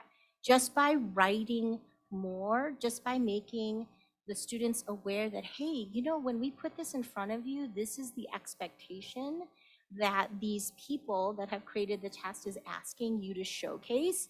And so once we did that, so we were hopeful, and then the results came back preliminarily the way that you see them right now. So again, within the system, that's taking a tier 1 approach, looking at data across the system, identifying a challenge that seems to be prevalent for many of our students, and then intervening at the tier 1 level for all students, rather than trying to problem solve for each individual student, taking more of a tier 1 approach. We see this in a broader spectrum of our students, and how can we intervene or adjust what we're doing at that tier 1 level. Yeah, my question was related to, or additional question is related to the goals of the MTSS. Wasn't specifically on this, especially since it's not part of today's agenda. But to use an example from this, so 2021 data, so not the new data, the 21 data, because we have a little bit more information that's available on that. One of the things we strive in the district, and we do a really good job on, is that our students do significantly better than expectation. They meet expectations, they exceed expectations at a rate much higher than the state. Again, not to get to the specific data, but to understand how this would fit into MTSS. In 5th grade 2021, 62% of the boys failed to meet expectations in ELA. Now, would that pop up as an MTS topic? I know the grade level was low, so that might fall into the category of looking at grades. But when you drill one step lower than that, the boy cohort was only at 38% met expectations. And again, that was last year, and there was all sorts of things. I'm just trying to understand from an MTSS process standpoint, would that be looked at and then addressed in some of the ILT teams, or I guess I'll just stop there. Yes. Heard that this is designed Yeah, to that- do to look for patterns. Yeah, I mean, we were just specific, is talk about classrooms and grades. It didn't talk about a cohort. Because the difference, I mean, the boys were at 62% didn't meet expectations, and the girls were at 38% didn't meet expectations. So if you kind of average those together, I think it misses that one data point last year, unusual, but I was just wondering in the MTS process, would you be able to drill down that one level deeper? Yes, we could. Thank you.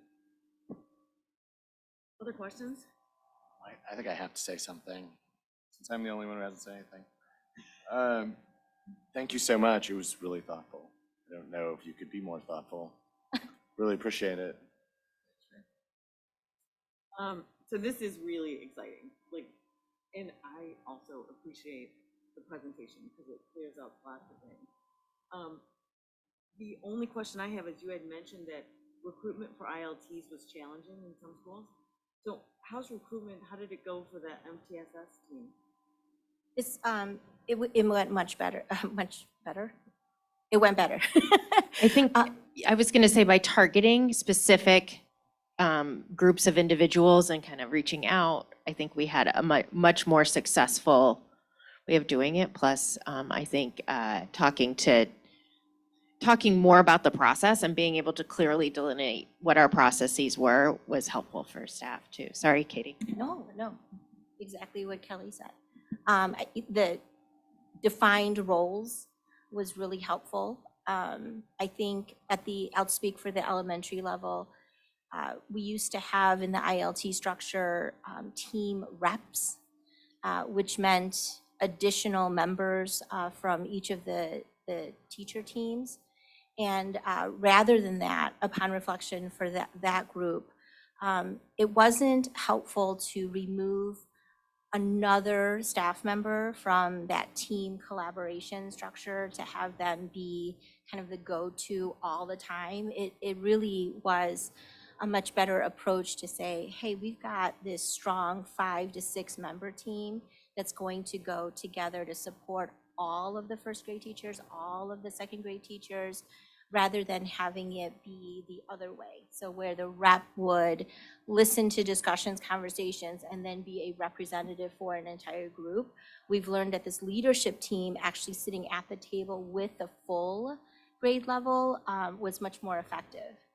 It made sure that the conversations are, the discussions were intentional and pointed. It made sure that the understanding of data was presented in a consistent way, made sure that we're not admiring the problem, that we're actually moving on to the next step. So it was kind of a switch of the flow of who goes where for the help, the team going to each of the grade levels is really helpful in making sure that we have fidelity of implementation. And is it too early for early returns, early feedback? Well, we've been trying to ask for feedback at administrative council. In terms of what type of feedback would you From like? staff. Oh, I we like could, it, I yeah, don't like it, they're, sure. Yeah, anecdotally, we could probably ask that question and give you some sort of feedback. I don't want that to way. make work for you. Yeah. I just Oh, no, yeah. wanted to know if you had. Yes, feeling we has ask our changed. administrators during ad council meetings, when we all have a meeting, that's a standing item on the agenda to say, hey, what's working well? What are some areas that we can do to support you? Those types of questions. So the working well would address the feedback that you're asking for. Thank you. Hey, Should we move on to yeah. KPIs, dashboard? Thank you. As we were talking about MTSS, we're also acknowledging that all of our work is aimed toward progress with regard to the identified key performance indicators. And so Leo has put together our dashboard to give us a view of those KPIs and the progress that is being realized there. So he's going to give just a quick, again, high-level overview of what the dashboard is looking like at this point. We hope to have this publicly available on our strategic plan website very soon, but as a preliminary look, we wanted the board to have the first eyes on it. So Leo. Good morning.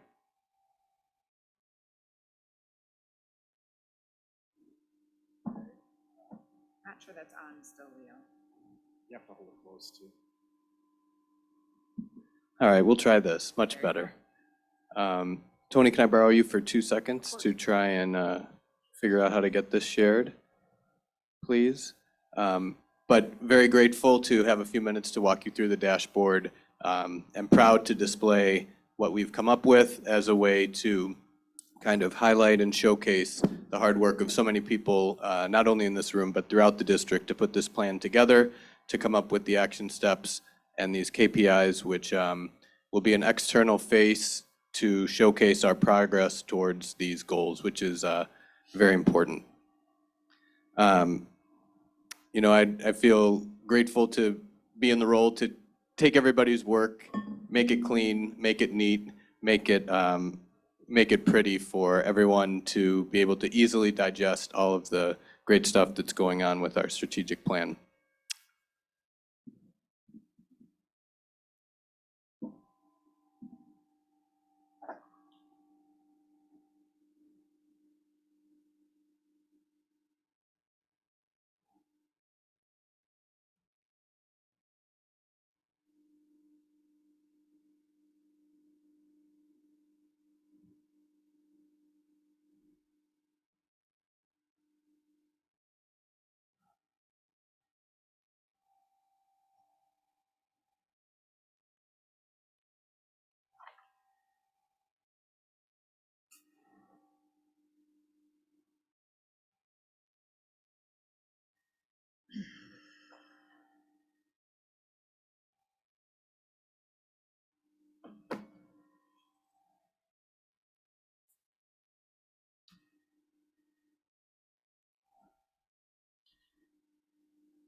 All right, now that we all got a brief break to grab a sip of water or coffee and gather ourselves, basically, this is just a way to take our quantifiable KPIs and showcase them visibly so people can easily kind of get a thumbnail sketch of what our goals are and how we're doing in terms of accomplishing them. Tony, thank you so much.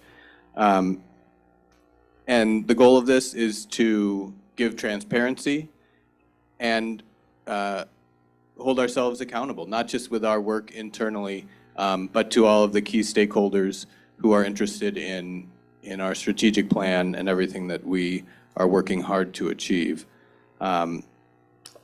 As Tony scrolls down, you can see the dashboard starts with our one-pager. I feel like I'm on a cruise ship here.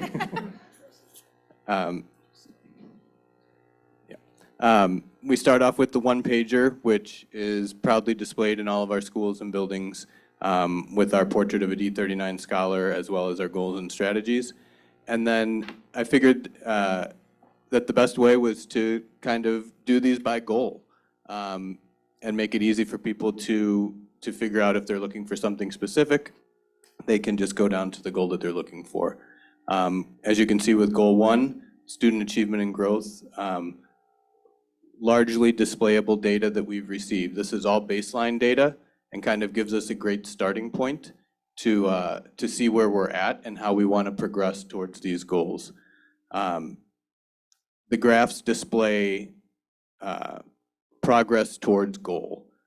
And so you can see with the Spring Ames Web Plus, the first one, our goal is 80%. We're currently at 71. The yellow indicates that there's room for work. We're still working on accomplishing our goal.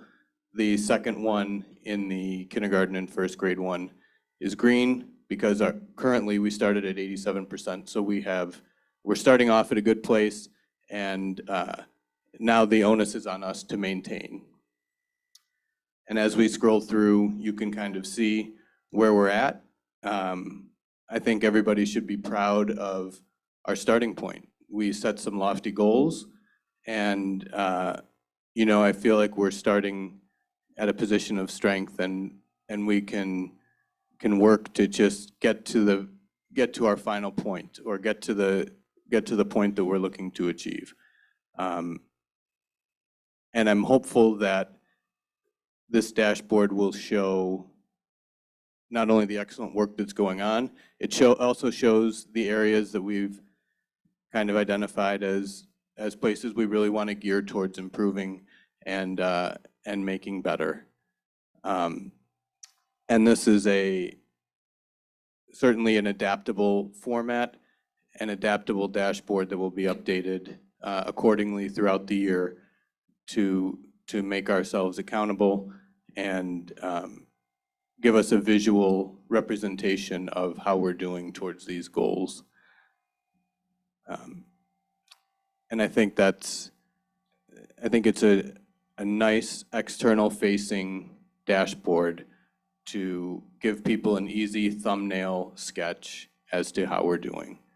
I'm grateful to the people in this room, my fellow MEC admin, for their feedback and their opinions and input. We know that everybody ingests data differently and interprets it differently, and we were looking for a display that was relatively universal and easy for people to read.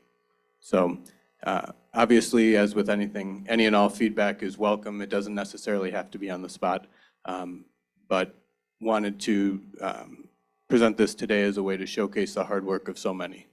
So thank you for a couple minutes. Board members, any immediate feedback?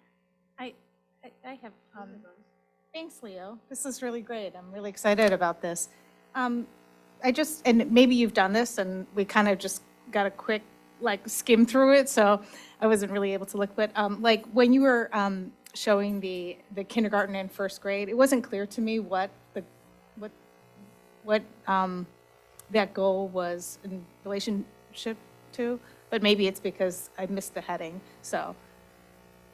Oh, okay, so it's right above there, maybe. Right, that was the. Right, okay, so there it is. And I kept thinking, I know that I'm missing something, and I thought I actually had to read really, down below, and so I thought, but got it. But what I think might be helpful is if you put a date on it in terms of where, so that, you can sort of say, oh, well, these are the September numbers, and as our goal is for all of these goals to be met by, May or June or something like that. And this is where we are in September. I think that's a great suggestion to kind of put an as of date. And it's interesting, and I can see how it would work in terms of the display. Some of these KPIs will be longer running. Some are certainly more of a 1 year type of thing. But that's great information for me to consider, for sure. Thanks, Bonnie. And I love this. I mean, this is what I was hoping for something like this, so it's really, really great. Well, thanks. I think with all the hard work, the hard work deserves to be displayed appropriately. So we're working on that. Oh, I had a comment. I love seeing that not everything is green. I That's agree. great. Thank you. I'm so tired of, I have to preach. So I'm so tired of seeing goals that people can trip over. So it's kind of nice to see actual goals. Thank you. Board members? I agree, this, scrolled through really fast, but I got the concept, and it looks like it's a nice way of presenting the information. There's lots of numbers, but it gives you some good visuals. One thing that you might consider, and I know this gets trickier, but green, I understand. Yellow, if there might be another category. Like yellow is we're making progress and we still look like we can make our target, but there's probably some things, especially with lofty goals, where this one's at risk. We're obviously making progress, but we may not make our goal, and have a different color for that. 'Cause right now, there's some that are real close in their yellow, and there's some that are really far away in their yellow. And that could be really far away because it's early in terms of hitting new things that hit the target, or it could be really far away because it was just a really hard goal and we're probably not going to get there. No, I think that's a good suggestion. I think it is important to remember that this is just kind of baseline data. And then maybe as we see how we progress, we can alter kind of how we display it. But I think just for this particular point in time, just to establish a baseline, and then we can kind of, almost as a plus or minus, we can display that accordingly as we navigate and try and achieve these goals. Yeah, I like this, and I think it's a great start to something for the future that would add a little bit more information. I agree with you. That idea too. I was just going to add to that. I think that as we see our growth or decline, depending on the progress we see year over year, we could code that differently as we celebrate successes or identify where there may be some challenges that we need to adjust our strategies for. So thank you for that. I was just going to say, I like it the way it is. And the gray clearly shows how much work needs to be done, but I think it's fantastic. And I'm kind of a nerd about mascots, but I love all the mascots at the school at the beginning, like at the top. Very tough. So yeah, I was like, got kind of excited about that. Yeah, look at that. Isn't that nice? Our mascots somehow. Yeah. Amy, did you have something? No, actually, I had a similar reaction as Frank. And I think it makes sense to consider that over time, but just an indication of what is yellow anything that is not green, which I think is. Over time, it might make sense to have a further differentiation of this is where we're directing a lot of resources, et cetera, but it makes sense to do it once we've been at this a little longer.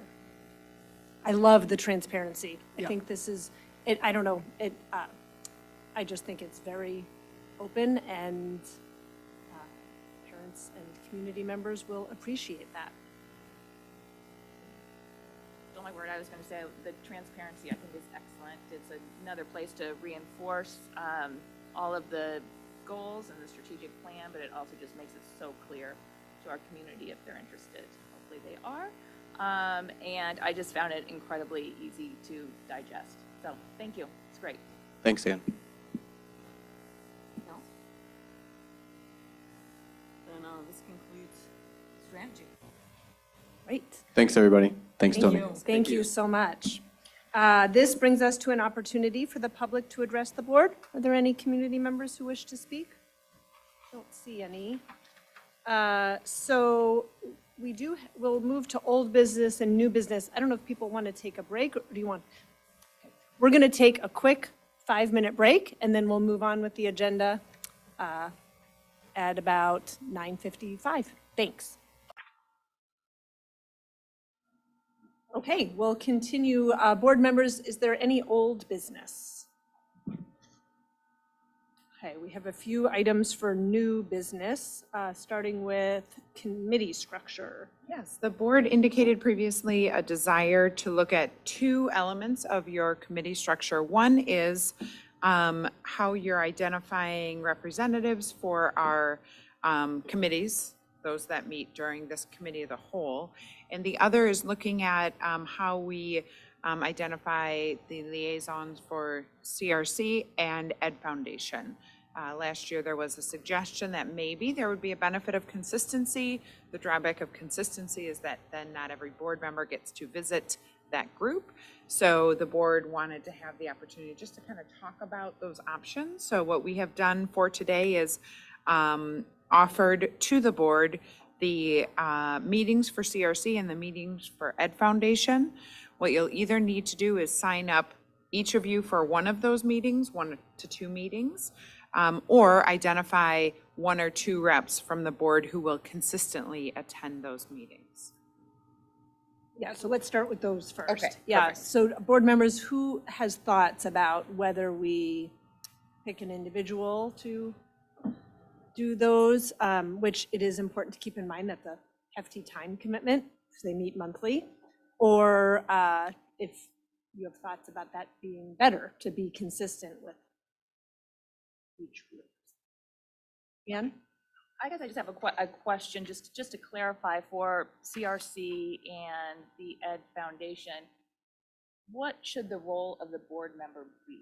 If it's simply two-way information sharing from the board and then, gaining the information to report back, or is it more of an advisory? I'm just wondering from a consistency standpoint, like how important that is if it's, an information sharing role.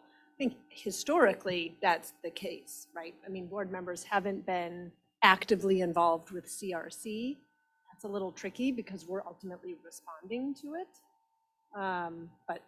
And then with Ed Foundation, we're not planning events or looking at GRIP grants. It's been information sharing. I think it's a little bit been like a pulse of the community too. I mean, because they're active groups and they have discussions that range, widely in terms of here's something that's happening in the community. And so it's a touch point for board members. Not the only one, but a touch point. Guess my own initial response is I enjoy the way we've mixed those up. I love going. I like learning. I feel like it is a good touch point. I couldn't commit to going every month, and I would miss out if somebody else was doing that. But I'm certainly open to the other alternative. Yeah, I think this is one of my suggestions. So, yeah, there's a lot of meetings. So I don't know if I could actually do it myself either. Seemed like a good idea when I said. That's a good idea. Well, they're so It's worth the enjoyable. discussion. I can They're understand why great. you got excited by the They're idea. fun, but And they're hardworking, amazing oh yeah, community members So- who do them. yeah, I don't. And I love that a board member does go to each of the meetings. I think Yeah. that's really, really great. Yeah, and I suppose you could try to go, to as many meetings as you could to add some consistency. I think what I was thinking in the first place was getting kind of a consistent narrative of what's going on all year from one board member, maybe 2 board members, and showing up and meeting people and showing that consistency might be of benefit, especially for those committees. This is a major commitment, so I agree. Maybe it shouldn't be 1 person, it should be 2. So, and it's not I don't know, do people feel like it should be 1 or 2, or do we want to continue dividing it up? I mean, on a micro and then a macro level, last night I have a Tuesday and Wednesday night grad school class this semester, which is when all those meetings fall, but some of the Tuesday nights aren't in person. So I just went through, and I don't know what my grad school class semester or schedule's to be next semester, So I was thinking, okay, I could go to this handful of meetings, but I can't go to half of them and I don't know. So for me to say, well, I can't be the board member, but then to say, but someone else should be the board member. So I think I'm where you're at, even though I like the idea of the consistency. Well, I mean, Carry would it, John, do you think it'll be helpful if like, 3 or 4 of us did, the CRC and I Three think so. I or was did- thinking about mixing it up, yeah, like changing current way of doing things. Appreciate that, Bob. So I think what Throwing we'd it have down to there. make sure of Thank if you. we did that is that we could get enough representation. Because often we struggle to get not struggle, that's not true. Yeah, On occasion, we don't have a representative at a meeting. So making it even more limited, if we were to do that, we'd need to know. yeah, it's, So I have a suggestion, because it seems there's some who are looking for greater consistency and others who want to make sure that everyone has the chance to go. You can have 2 board members attend a meeting, and so those who are looking for a little more consistency and can commit a little more time to that consistency could sign up for multiple meetings. And those who can only attend 1 or maybe 2 within the entire calendar year could sign up for those. And that may mean that John and Aaron are going to 1 month and John and Frank are going to the next month. John becomes that consistent person and everyone else has the opportunity to visit. I think that makes a lot of sense. And if you find that you actually end up with only 1 person regularly attending, that's okay. We still are meeting the goal of information sharing and everyone having a touch point with that really important community group. Well, those 2 really important community groups. So we'll send out the signups and people can know if there's somebody already there signed up, you can add to that and add your name as well.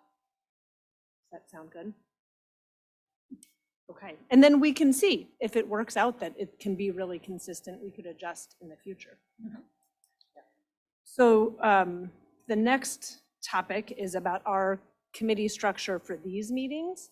So strategy, finance, buildings. So do people have, it's always confused me about how we've divided our committees. If you asked me, I don't actually know what committee, I've never really remembered what committee I'm on because in actuality, that's just not how we function. We all are a part as our committee of the whole. So I've always wondered if it made sense to have a chair who facilitates the conversation as we do now. And I don't know, maybe we'd want to also have a vice chair in case that person is not available or as a backup, just to more accurately reflect the way we function. But I don't know how people feel about that.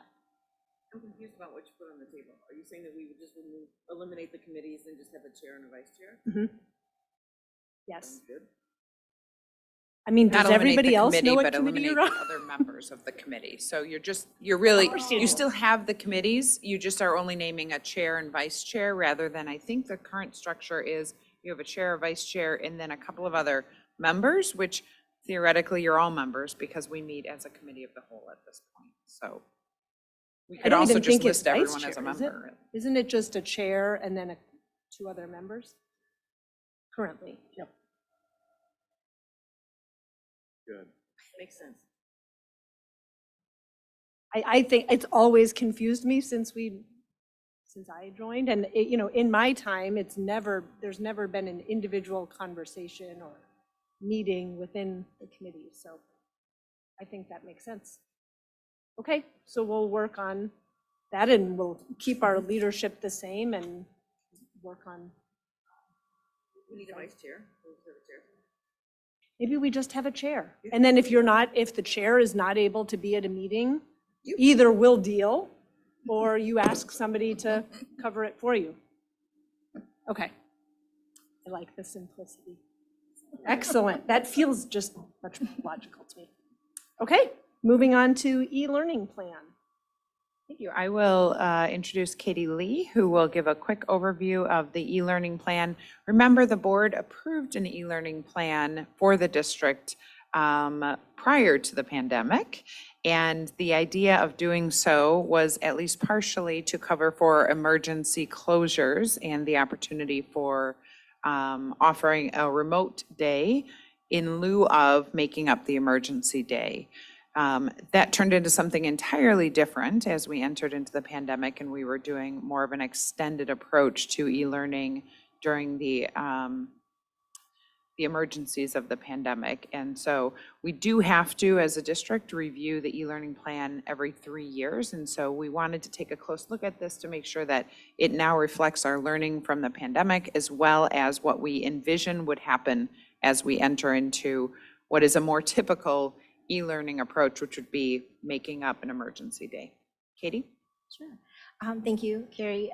The e-learning program plan that you have in front of you and that you've reviewed really is a way to ensure that we have flexibility. And as Carrie shared, prior to the pandemic, it was really about inclement weather and potential, days off for our students, and not trying to be creative in how we not extend the school year. But now it's become a little bit more. But right now, we don't have a need for it. There's nothing that's telling us, I just want to be clear, we're not doing this to be reactive or to say that there's a need pending. We are doing this to be proactive in our cycle. There's a process, if you may recall, there's a special hearing that needs to occur. The e-learning program plan needs to be presented. We need to publicly provide notice to the community that this plan is going to be filed under District 39 at our district, the regional office of education. And so we thought this would be a good opportunity to present it to you in draft form, and then it'll be re-presented as special hearing next week. So essentially, the e-learning program plan is identical to the one we submitted 3 years ago. This one currently will expire March of 2020. Again, we're being proactive and saying the start of the year.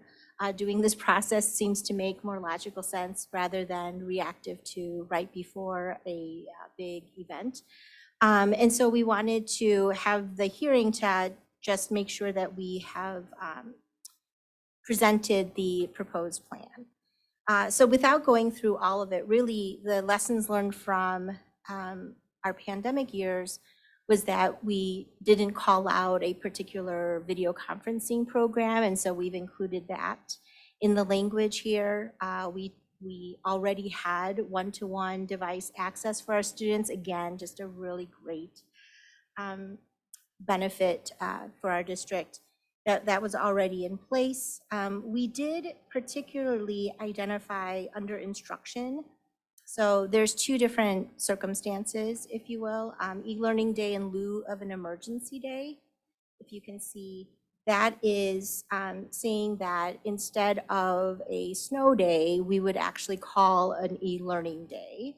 And then the next one is an e-learning day with advance notice, and which is the approach that we would like to take this year. So we've already identified on the calendar. So let's say this winter, we have an inclement day where it's not safe to come to school. We are going to have a traditional snow day that day for our students and our families and community, but we've already identified President's Day with our staff to say that is going to become, it used to be a non-attendance day, it's going to become an e-learning day in lieu of that snow day.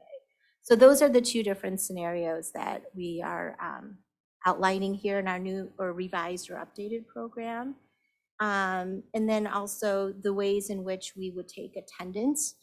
So if it was, at that moment, that snow day isn't a snow day, it's actually an e-learning day, we will do a process using a Google form, and we just defined that.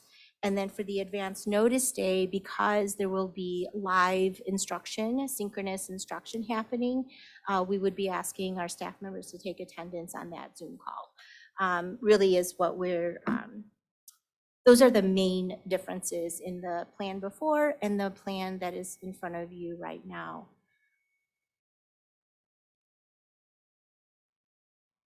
I'm happy to answer any questions you have about this. This is intended, I'll say one more thing.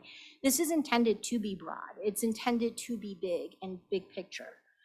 What will then happen once you vote and approve and adopt the resolution for this is the work of the administration would be then to go back to our guidance that we've had developed and then update that as well for our staff members well in advance of any calling of an emergency day or a snow day. This is an FYI because you're gonna present it to Yeah, we thought you might want to know in advance. no action. That's correct. Not today, no. Just feedback. And so we can edit it, revise it before we present it and get formal approval. I think in an earlier version of this, or at least an earlier discussion, there was a number of days that we would do this. Like if we had like 3 snow days, we'd only use this for like 1 day. Is there any number that we're putting on how many of these learning days we would have, or should there be? I think We have, there's a limit, there's only 5 emergency days you can use in a school year without getting approval for what's called an act of God, which would be an excessive emergency, somewhat like the pandemic, but that fell under a different realm completely. But you only have 5 emergency days, and so this would be used potentially for up to 5. It would be highly unlikely that we would need to use it for that many. Right now, the vision is really just that if in the wintertime we need to call a snow day and that snow day needs to be made up, we would have a traditional snow day like we usually would, and instead of making up that day in, say, June at the very end of the calendar, we could make it up in February on President's Day through this procedure. I guess it was the makeup date that you mentioned, because I thought there was some discussion at one time when we first were implementing this that we wouldn't use it for all of the snow days, or we'd have only so many snow days because then it changes the calendar, and then after that. But if there doesn't need to be any numbers in here, then that's fine. Yeah, it's up to 5 officially. I would think we probably wouldn't do it that way. And really, there's only so many days within the school year that you could do that. At the end of the school year, it would be a traditional makeup day. It wouldn't make sense to do that through an e-learning, like have that last day of school be e-learning. So the way we're envisioning it right now is it's really pretty limited application, but some neat flexibility. And so nice to not have to think about canceling school and immediately initiating e-learning. Instead, we can cancel school. Kids and families and staff can have a traditional day without adding it on to the end of the calendar necessarily. So just some flexibility. And like any emergency plan, if it's something that you do regularly, then if you ever have to kick in, like heaven forbid we have another COVID type of thing, you know, if we have this in place, if we use it once a year, once every other year, and then it ever has to kick in, it's not something that no one can remember the last time we used it. So it's nice for that too. Absolutely. I think we as a district were well positioned to implement in that emergency situation to implement e-learning simply because we had practiced it prior to that emergency event taking place. So absolutely. Any other feedback specific to the plan? Okay, we will bring it forward next week then for approval. Great. We can move on to the next item. Yes, so the next item, we really just wanted to briefly update the board on our current position regarding the mandated units of study and the National Sex Education Standards. Wanted to give the board the opportunity to provide any feedback or ask any questions that you might have at this point. There's a lot still that many districts are learning, and the Illinois State Board of Education is continuing to review those questions, provide answers as they are able. In fact, I think Katie Lee was just at a session last week learning a little bit more about that. And so we'll continue to study and learn, but at this point, District 39 has not adopted NSES, nor do we offer a comprehensive sexual health course. We've given the board some links to that information. We do, as a district, continue to teach ISBE's mandated units of study, which cover human growth and development. And we also adhere to the physical development and health standards, We've provided those links to the Board of Education. As the board knows, we also teach our social emotional learning curriculum, which includes a commitment to diversity, equity, and inclusion, as well as creating a supportive school culture of belonging for all. We know that the board has also adopted a statement of inclusion and a resolution condemning hate, both of which serve as strong anchors for the work that we do within our schools. We'll continue to stay abreast of ISB's updates and really incorporate that, continue to keep the board updated, but we did want to give the opportunity for the board to provide feedback on any of that, ask any questions that, whether we can answer those right now or maybe at a point in the future, we certainly would like to attend to those as well. We continue to stay in close contact and collaborate with the North Cook Intermediate Service Center and with New Trier Township districts regarding these topics. So I open it up to the board for any feedback or questions you might have. Thanks. I just have a quick question. I don't know the significance of a district adopting the national sex education standards or not. So can you explain a little bit about, our position and? Yeah, so if the district were to adopt the national sex education standards, we would have to teach that comprehensive sex education, sex health course in totality, which means all the way through. At this point, we instead are continuing to teach what we have taught for many years here, which is the mandated units of study regarding human growth and development, as well as the physical development and health standards. So the best way to think of that is we're teaching human development, we're not teaching sex. Katie, I don't know if you might describe that or identify that differently. No, I think you just did. summarized it really well. Okay. It is pertaining, the standards pertain to the comprehensive sexual health standards. That is topic of conversation is for 6 through 12 primarily, although there are standards that are outlined for kindergarten through 5th grade. For some reason, Illinois State Board of Education and also the NSES has distinguished that K through 5 would be about personal safety and health. However, some of the standards lead up, right? So they progress along. And so there are references to sex ed standards in the younger grades. So I think it's really up to the opinion of you or our community members of whether the standards are appropriate or not. And so that's where the conversation is happening. And so the guidance from Illinois State Board of Education has been you have 2 choices. You can adopt it in its entirety, or you can maintain what you've been doing, which is the mandated units of study that Carrie has referenced is in the personal health area and like reproductive system area, like as a system of the body and not sex education. So I understand what we're doing is what the community's used to and what our teachers are used to, and that's a great answer if someone asks us a question. It sounded to me that there's actually like 3 options, and so I just want to make sure that if someone asks that I understand the right way to respond, because I think what we're doing is appropriate at this time. There's groups that talk about opting in or opting out, and then we're maintaining. Is that a 3rd category, or is that equivalent to opting out? No. There isn't an act of opting out. So those groups that are talking about that maybe are making it more of a political approach than is actually warranted. At least this is my understanding. You can adopt the national sex education standards and choose to implement them in your district, or you can continue forward with the mandated units of study.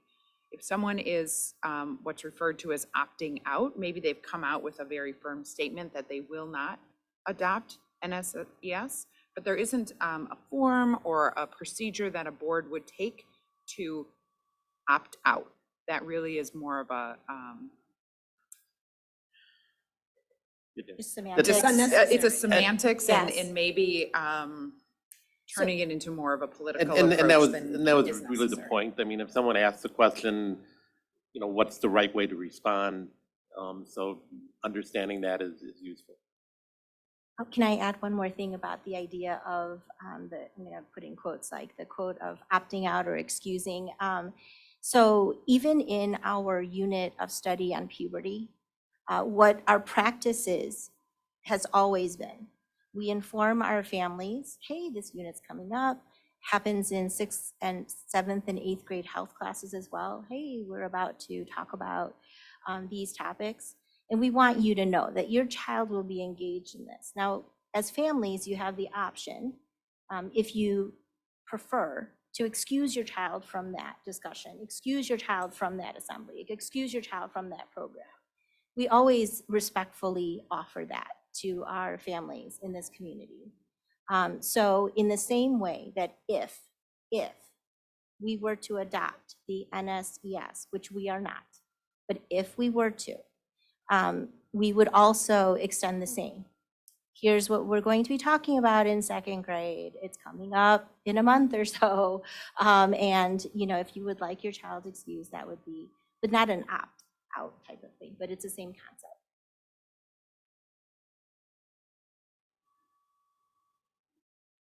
Let me ask a clarifying, so the way I understand it is if you wanted to change anything about your program, you'd have to adopt this.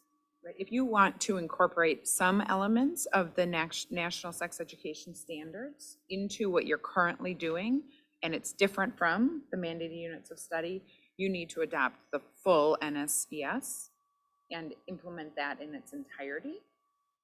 If you choose instead to continue forward with the mandated units of study and adhere to the physical development and health standards as have been issued previously, you can do that as a district. And again, some of this is a little murky. We're still learning a little bit more as the state tries to clarify and offer districts clarification around this.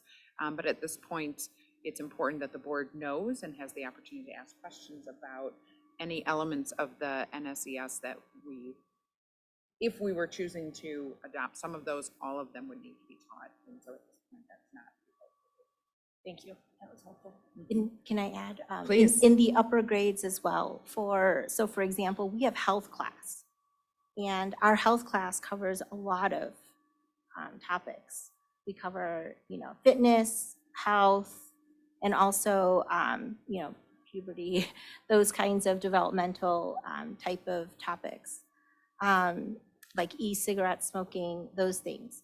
So let's say that we were to follow NSES, we would have to create another sexual health course. And that course would cover those standards. This is for the upper grades, 6 through 12. So if high schools are considering doing this, then they would be developing a class, which is also a distinction between what we are doing that is aligned to the mandated units of study versus changing the way we are presenting this information as a unit of study, in terms of a course created. Erin? So you said if a district adopts the NSES, they have to teach it in its entirety. Does that include K-5? Yes. Okay. Oh, I was just saying, super helpful, thank you. Needed this, thank you.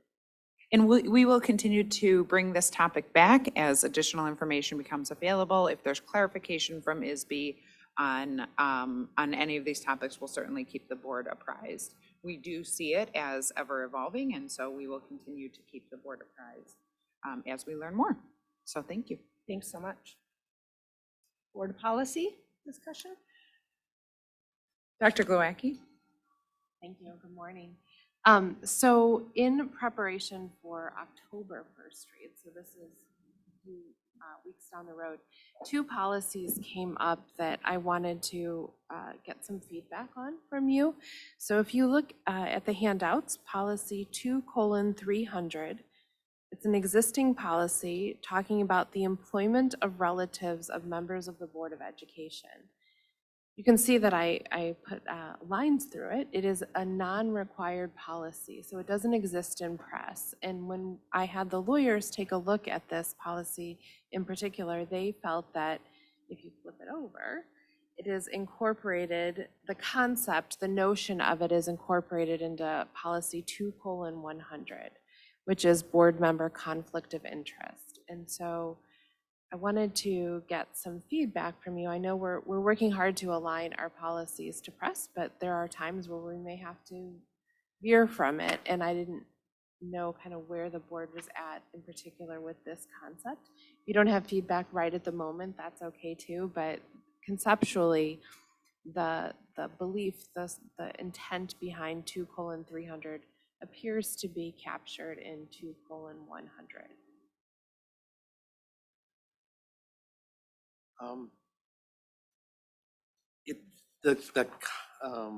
The high-level concepts included, but, and I'm not sure about the second one with the former board members, because I'm not sure how implementable that is.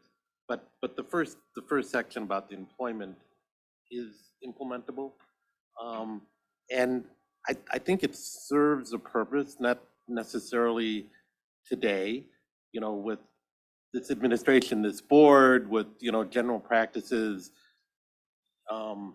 But the point of policy is to have that clarified so that in the future, different boards, different administrations, there aren't the gray areas that come up. And I think it adds clarity that it's not just, the other one is beneficial interest, and those are relatively broad words. And I think it actually makes it easier from a superintendent standpoint that, okay, we're gonna hire this person as a janitor and they're related, but that's okay because it's not really that important. It just gives a lot, there's gray areas.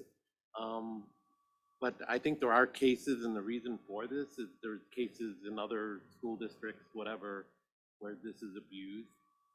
And it's nice to have a clear statement that doesn't have to be interpreted and doesn't put the board or the superintendent in the position that they have to make a judgment call. So I think that the second part on the employment, I'm not sure if we could even implement that. I'm not sure that has any value. Yeah, I think I see where you're going. So it's almost like an anti-nepotism. Oh, yeah. Clause. So, and then the thing from press is also good. Let's do that. Well, actually, 2:100 already exists in this format, so this is already in place. Okay. The I think the question was question- whether yeah. we still needed 2:300, which I hear some, I kind of like it. Maybe we should label it anti-nepotism of board. No, I guess to play devil's advocate, I think if we're trying to align with press and our legal team is saying that it's, and as I read it, it does fall under 2:100. Personally, I'd be comfortable with just that. I don't have strong feelings about it, but I guess when I think of when I want us to veer from press, it would be something unique to our district, or I don't know, I guess in my mind, I don't see the need, but I don't have strong feelings about it.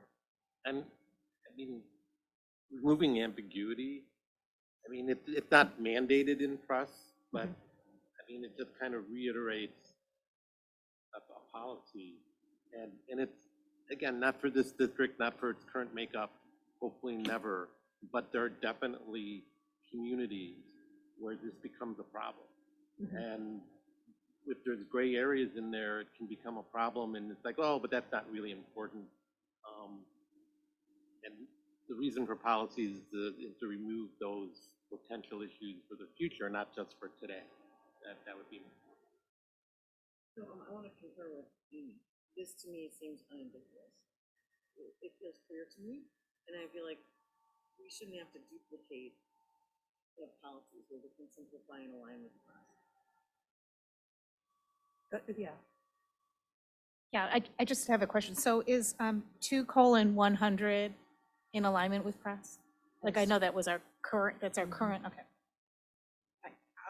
I don't want to complicate issues. In our efforts to align with press, there are pieces that will be slightly different from press. We can align the policy numbers, and still have some nuances that are different. If the board felt really strongly about it, there are certain elements of language from the one policy that could be incorporated into the other policy. So I'm sorry, I'm losing track of my various policies here, but if 2:100 is a policy in press and a policy the board wishes to review and readopt, the policy 2:300 is not in press. You can choose to either maintain it even though it's not in press, eliminate it knowing it's not in press, or take elements of it and make it part of the conflict of interest policy that is part of press. Again, just kind of building out 2:100 in ways that make sense to this board.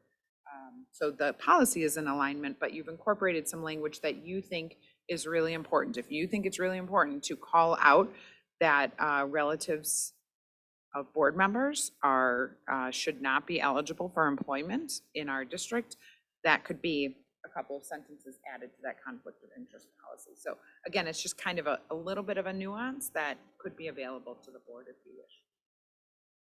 And maybe I've complicated things now. No, I don't think so. I would just say that I looked at this, and if it was the press policy, I would have had to look into it further. I'm not sure that would have answered my question. The policy as it stands does. So to me, it was a bit, it was useful. It was useful. I'd like to add something. So it also says, this 300, that former members of the board and their firms, right? It restricts, so as you all know, I'm a partner of an accounting firm that does lots and lots of work for public school districts.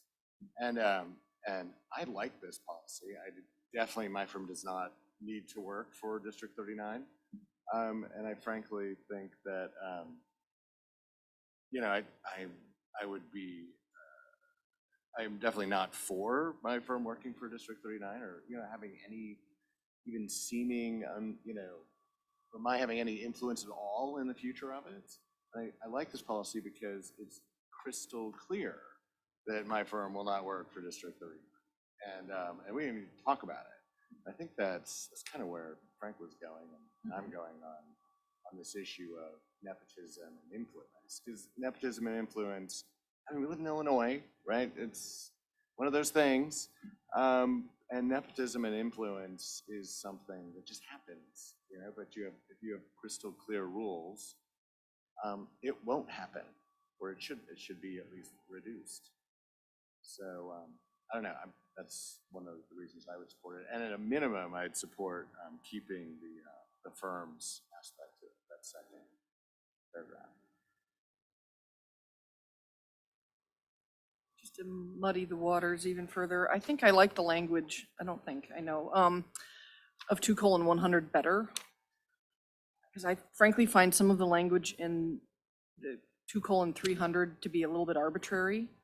So why isn't parents and their spouses? So like my brother-in-law can't have a job, but my stepfather can. Some of this just seems a little, so I prefer the language that talks about having a beneficial interest directly or indirectly with I prefer that. So I would strike it, but I don't feel super strongly about it, I guess. Would, and it's off the top of my head, and I'm not a lawyer like many people in this room, but any beneficial interest, such as employment in the district? To add that to 2:100? Makes sense to me. Isn't that included in Yeah. contract work or business?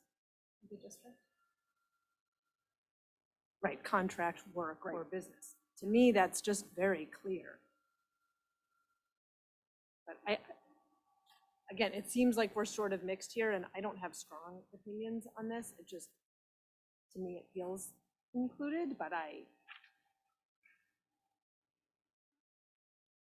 So it sounds like we kind of need a straw poll here, so we have some direction on how to revise this policy further. And I would say the debate is, do we keep just policy 2:100 and incorporate some of the language of employment, so there's at least a nod to that you don't have employment of family members, or, and eliminate, 2:300, or do we want to keep both policies as separate policies?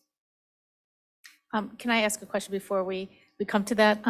So Heather, when the lawyer recommended striking this, is it only because it wasn't in alignment with press, or was there another reason? No, the lawyer knows that our intent is to align as much as we can to press, and the comment was the concept of 2:300 is really captured in 2:100. Okay. So there's no legal reason why we would have to strike it. It was just redundant.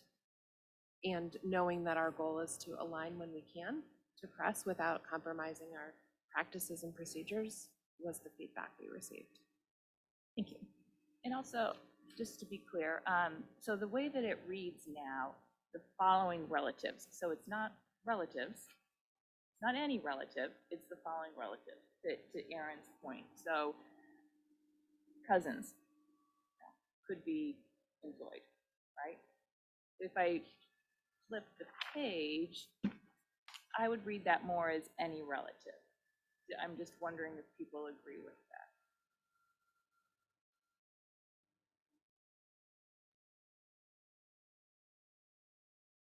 And I only ask because it's much broader.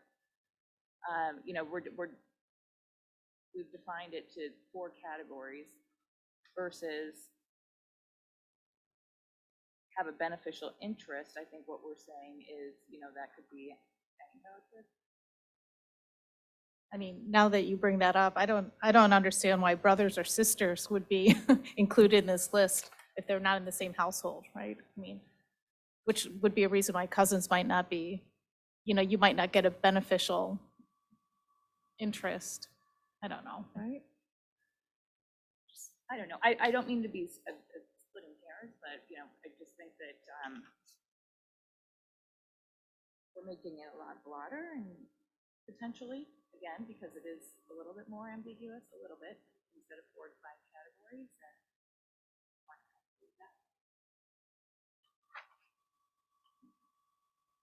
And I'm not just, cousins is just an example. I mean, Right, yeah. brother-in-law, sister-in-law, you know, it's just, it changes it.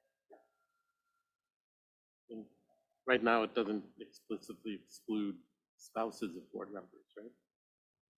So, that seems to be a more significant, Both your brother and your sister, Yeah. not just your siblings. won't get into those type of marriages. yeah, that's why I guess I just feel like this is simpler than trying to lay out every possible. You know, sometimes Configuration. you get sections like this because something happened, you know, Right. like, and so, and then it's addressing a specific issue, which doesn't really seem to be relevant right now. But it does happen. Yeah, I mean, and I think in the past, it's happened in the school district. And certainly happens in other school districts, so it's not something that never happens. And I think from a community standpoint, we wouldn't want that to happen. So, I think we're all in agreement about that, Yeah. that we wouldn't want Right. conflicts of interest. so I mean, I like the idea of just adding the little such as employment, and then it at least gives a little stronger reason to make a decision. Okay, so Frank, if I'm summarizing what you are putting on the table then for the board's consideration, eliminate 2:300 and revise 2:100 to include some acknowledgement that employment of relatives of the board, of board members is not appropriate. Okay. How does the rest of the board feel about that suggestion? I like the language as it stands. I mean, that would be my vote. Meaning both No. 2:300 and 2:100, I or would- just 2:100? Just 2:100. Okay. Yeah, I think we should. So it seems like those are the two options, right? To add the language, or are people still, are there still board members who want to keep 2:300? So there's three options. Okay, so I'm going to give you the choices and then we'll take a, just so everybody knows what we're voting between. One is keep 2:100 and ditch 300. The second option is to ditch 300, but add language about not employing family members to 100. And then the third option is to keep both. Do I have that correct? I think we need to vote for one. Well, Technically speaking, you're not voting, you're giving us Well, direction on how to revise the policy, just for. Yeah. but I mean, the point is, I think there's a difference between dropping and doing nothing, modifying and or keeping. I mean, I could go with either one of those two, but I'm not comfortable with the dropping Right. and not doing anything. Which approach did you support? 1, 2, or 3?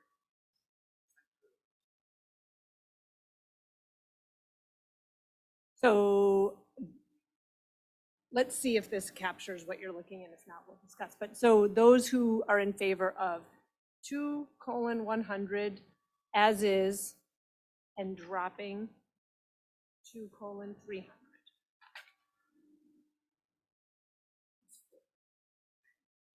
Those in favor of dropping 300 but adding language to the first about employment.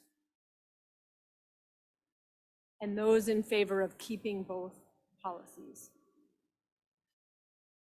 So we're just giving direction here. We're not even approving policy at this point. It's not even up for first reading. So I think, we'll get to revisit this again, but I think that's the general direction. Okay, so the direction we're hearing from the board majority is to go ahead and bring back 2:100 for first reading, reflective of press language. And at that time at first reading, I hate to say it, you all can have this discussion again, and if you wish to revise it, you can at that point. Okay. So it gives you some time to think about But it. obviously, Heather, this was a good one to give us a little advanced conversation of, because I think, Didn't want to just make that decision. Right. Put it forward. right? No. So there's one other policy that I would like feedback on as well, and that is 2:230. Our current policy veers dramatically from Press's version, and it was very purposeful. There was a lot of board deliberation, discussion, and redesign of public comment and how we came to have our existing practice. And so this version that I'm putting forward today really is reflective of some what I'll call cleanup language in press, but it doesn't redesign it to the press model of 5 minutes of public comment per person. I'm suggesting we keep it as our current practice is, which is 3 minutes in the first comment period with an additional 1 minute available in the second comment period. So I'm just kind of putting it out there that I didn't fully adopt the press version, but keeping the structures of our practice in place with some cleanup language related to the press version is what I'm recommending at this point, and I'll bring it forward in October for actual approval. 5 minutes in the blank. Got it. Anne has my only very small question. Let's see, in number 3, where it says ordinarily the time for any one person to address the board, do we need the word ordinarily? I'll find out. Well, and I like what it says below, because it's saying, and I've seen this in other boards, I've got to see if I can find it, but there are times when we could decide that we're Okay. going to limit the number of, if there's a lot of speakers about one particular topic. It's in 4A. Right. But I wonder if that's why ordinarily is there. Because in Yeah. 4A Yep. allows us to limit the amount. Right? In answer to Ann's question, I think that, because we could choose to say, if it's the same topic, we're going to limit it to a half an hour, or I don't know, whatever. It's a little wiggle room. And the last sentence in 3 also kind of gets at that. Yes. I'll find out if ordinarily is required, but it seems like a nice caveat. So it sounds like in this regard, setting some wordsmithing aside and knowing that we still have to go through first reading and second reading, it's the board's desire to align with press, but still incorporate our procedures that have been in place and well thought out for some time. So a greater merging of those two rather than wholly adopting press alone. Is that fair? I think so. Just remembering COVID time, we found the need to make sure people's cameras were on. And, right, that we weren't doing the whole written comment thing because it got so nasty. Do we want anything incorporated here in the event of, God forbid, another time? I think that falls under whichever is the letter that identifies the board president's authority to set forth additional procedures. Yeah. And that's what happened When in I that read it, I instance. felt like there Yeah. was good coverage for that. And I thought we said that comments had to be in person. Yes, So but if this there's a- allows us, if we had to change it, Yeah. I think we still have that. I just had a quick one on number 2, the sign-in sheet. We don't currently, oh, if we. The sign-in okay. sheet. But there isn't, okay, we request people to do a sign-in sheet, but it's not, if you're gonna talk, you have to sign. Attendees sign. All right, that's fine. Yeah. Great, thank you.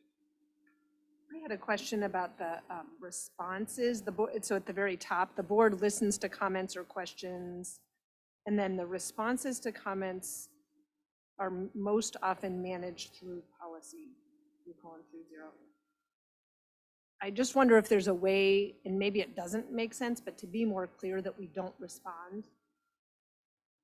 Maybe add just another sentence that acknowledges the board does not respond during the public comment period. Maybe. Okay. I don't know. It's an idea to think about. I do want somebody new to public comment to know not to expect a response verbally in the moment.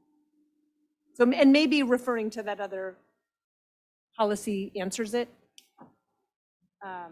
I think it probably could be more explicit. The other thing is, in your comments introducing public comment, you can always clarify that, which probably is I think how that that might message be- gets out more Yes. directly than referring back to policy. I wonder if it's worth putting that in my comments about public comment.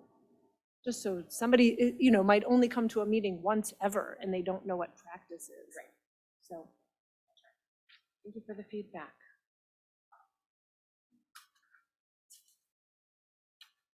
after that lengthy list, is there any other new business? Okay, may I have a motion to adjourn to executive session? I move to adjourn to executive session to discuss negotiations, student discipline, and the placement of individual students in special education programs and other matters relating to individual students. May I have a second? Second.